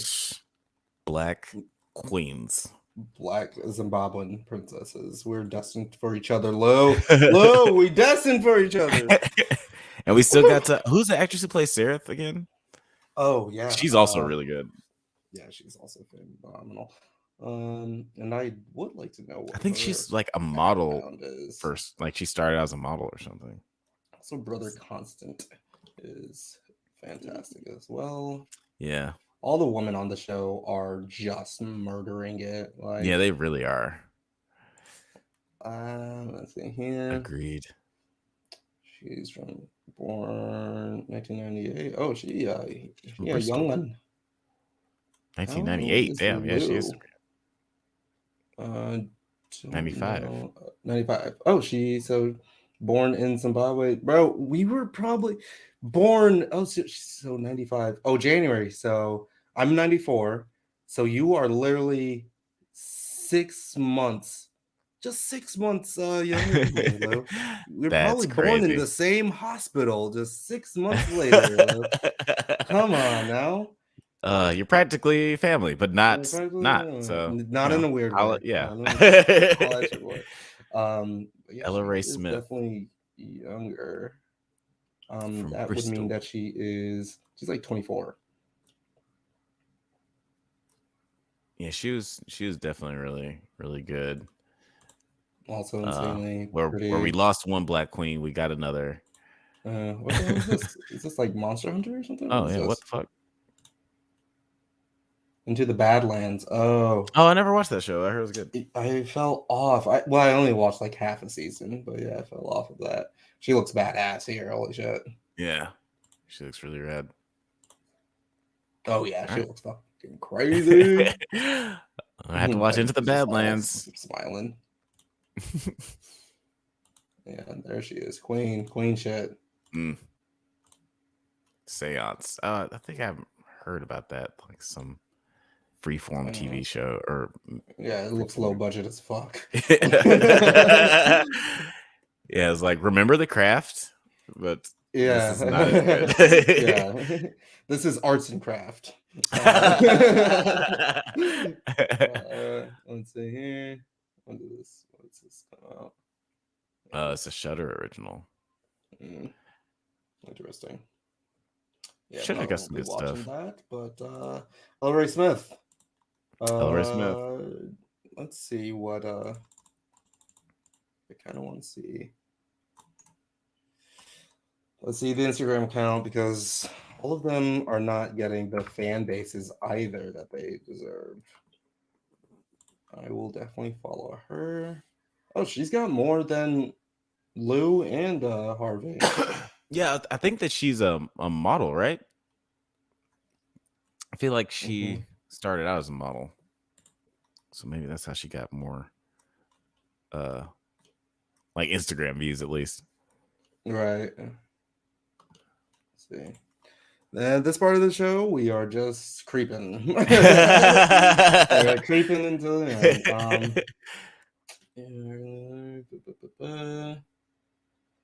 That's first time role. Yeah, not much information on her, but yeah, I mean, she's definitely has been in projects before. Okay. But yeah, like she definitely that's had a really her strong Wikipedia picture. Like you could tell, like what, like randomly when she was just going live one day, right? That they just used her. Yeah, she had a really good, screen presence. Probably received a lot of messages after that finale. I just wanted to add to the pod and say I love your character so much and really hope you somehow come back next season. Also, I know you probably can't do podcasts because of the strike, but I would love to have you on our show sometime to talk about the show and your experience. Leah! Please, Leah!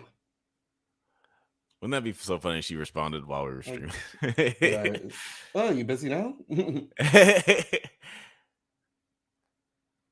Clover. Oh, yeah, they're friends. I like to see that because there's no way they were ever on set together. You know, I doubt that they ever met. Oh, who Ella and Queen Sareth and Selden. Oh they yeah, were probably never on set together. Never. Seeing that what nice are you support. doing, dog? This dog is sitting in the most crazy way. Okay, okay, one more. Okay, one more person I want to look up, and that is our Demerzel. Yeah, Laura Byrne. Oh, Lyra Byrne. Okay, Byrne. Oh, she's in the top 500. Wait, let me see if I can do this for the listeners. Oh yeah, put that up there.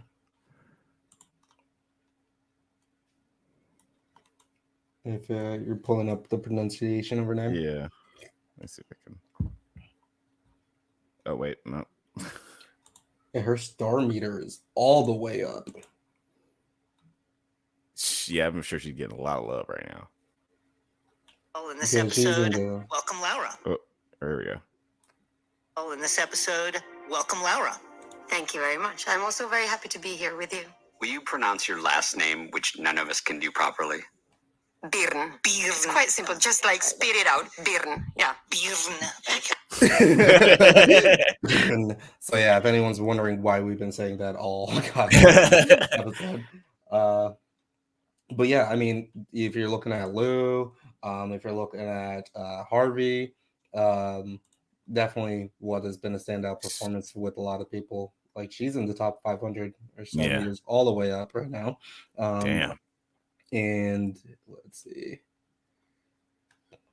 Okay, 1981 in Finland. I want to see, just kind of gauging, like, I don't know why it's interesting to me, but if she has an Instagram, let's see. Okay, like not even yeah, still not is that Sarah. And this is her official one. She doesn't even have a. Yeah, that's definitely her. Oh yeah, she doesn't have the whole blue check thing. And she doesn't have a check mark either. Leah has a check mark. Why does she not have a check mark? She does official press. To be subscribing to her. Yeah, that's cool. Her. I guess her agent fucking up. Yeah. Like, why didn't you apply for my blue check? 9 weeks ago.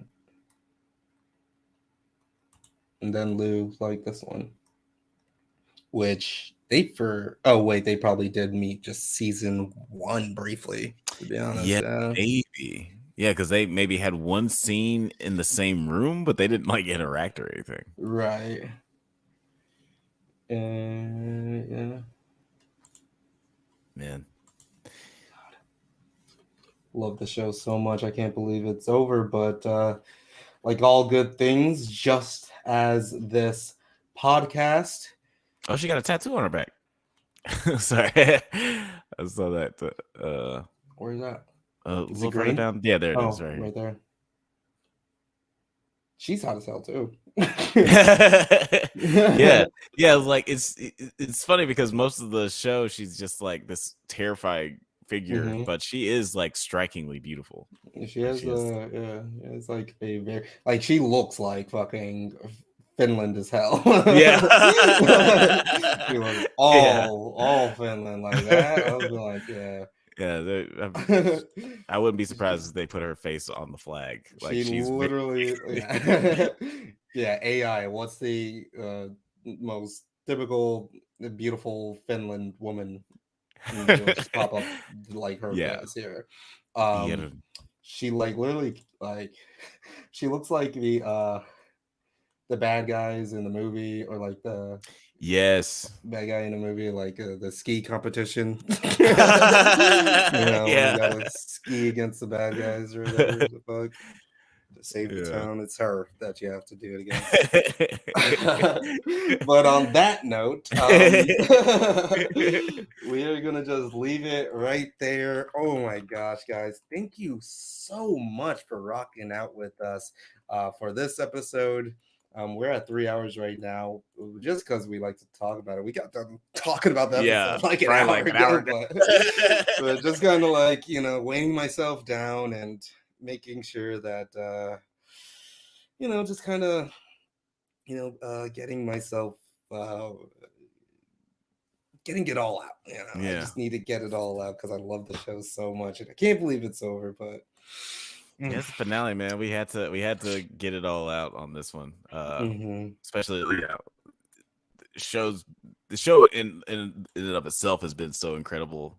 The season's been so incredible, and yeah, it's always just hard to say goodbye. It's always hard to say goodbye because we know it's going to be a while too. Because now, like, just what we have Ahsoka to look forward to. Ahsoka.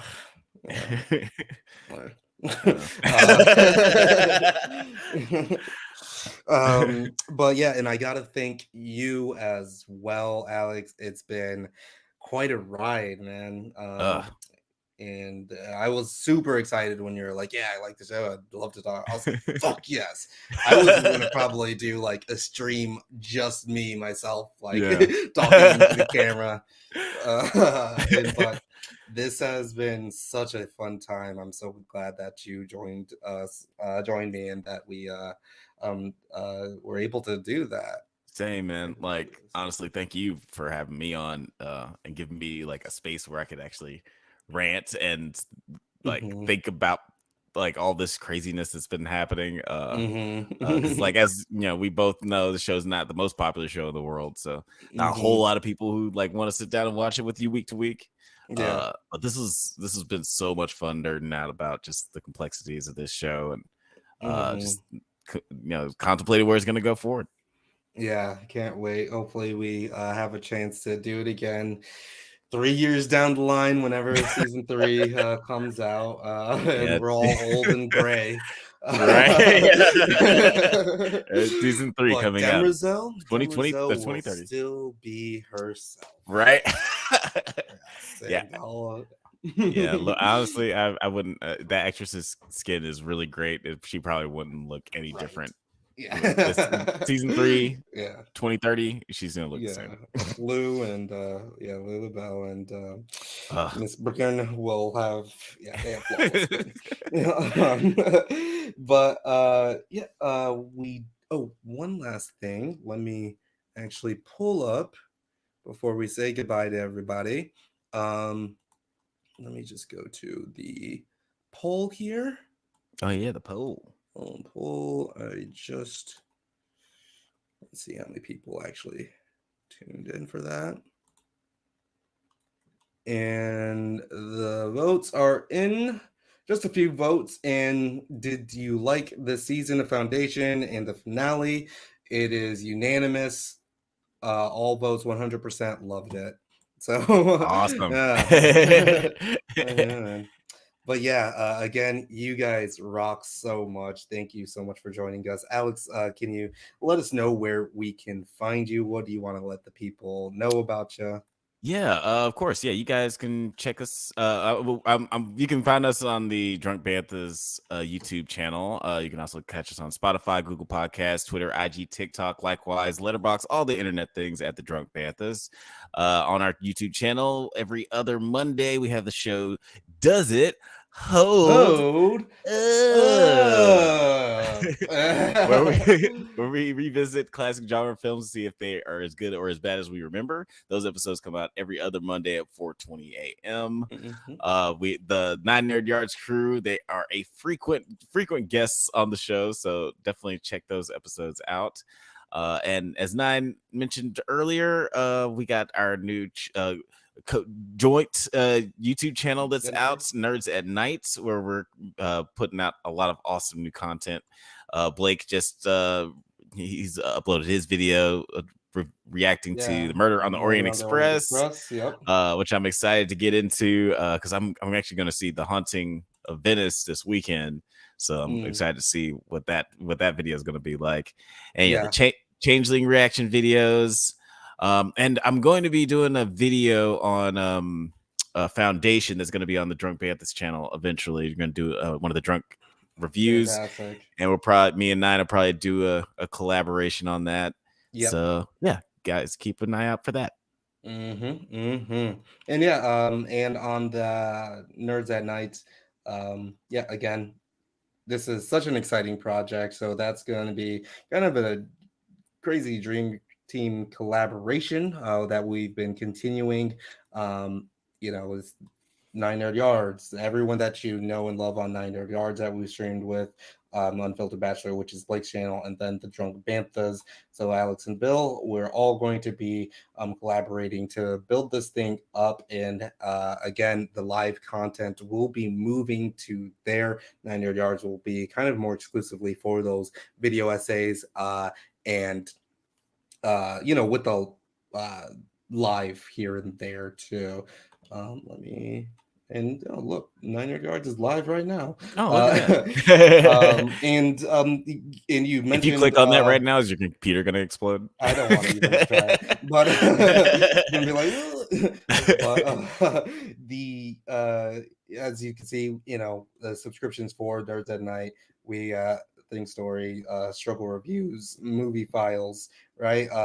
And Movie Files is someone that you are going to be collaborating with on the Does It Hold Up coming up, or have you already filmed that? We're going to be filming an episode with him soon. We're going to be talking about which one do we decide we're doing with him?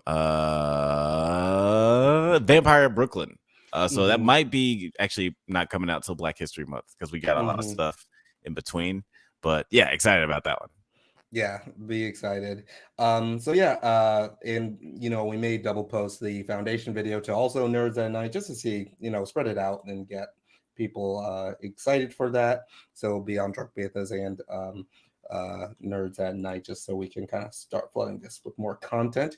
But yeah, hopefully Movie Files does, do some stuff with Nerds at Night as well. We've already worked with Movie Files.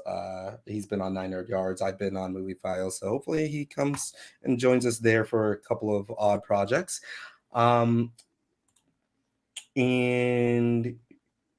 yeah, I guess on that note, I guess, you could find me on 9 Nerd Yards. Thank you guys so much for watching the They Clone Tyrone video. I know that I was a bit late on the punch to that, but you guys have been blowing that up. It's at like 40K views in like the span of a week, which is pretty great for like, I was sitting on the video and the audio for a month, and I was like, okay, I'm gonna finally get it out, and didn't think anyone's gonna watch it. So, but yeah, little did I know, you guys are day ones. Love you guys.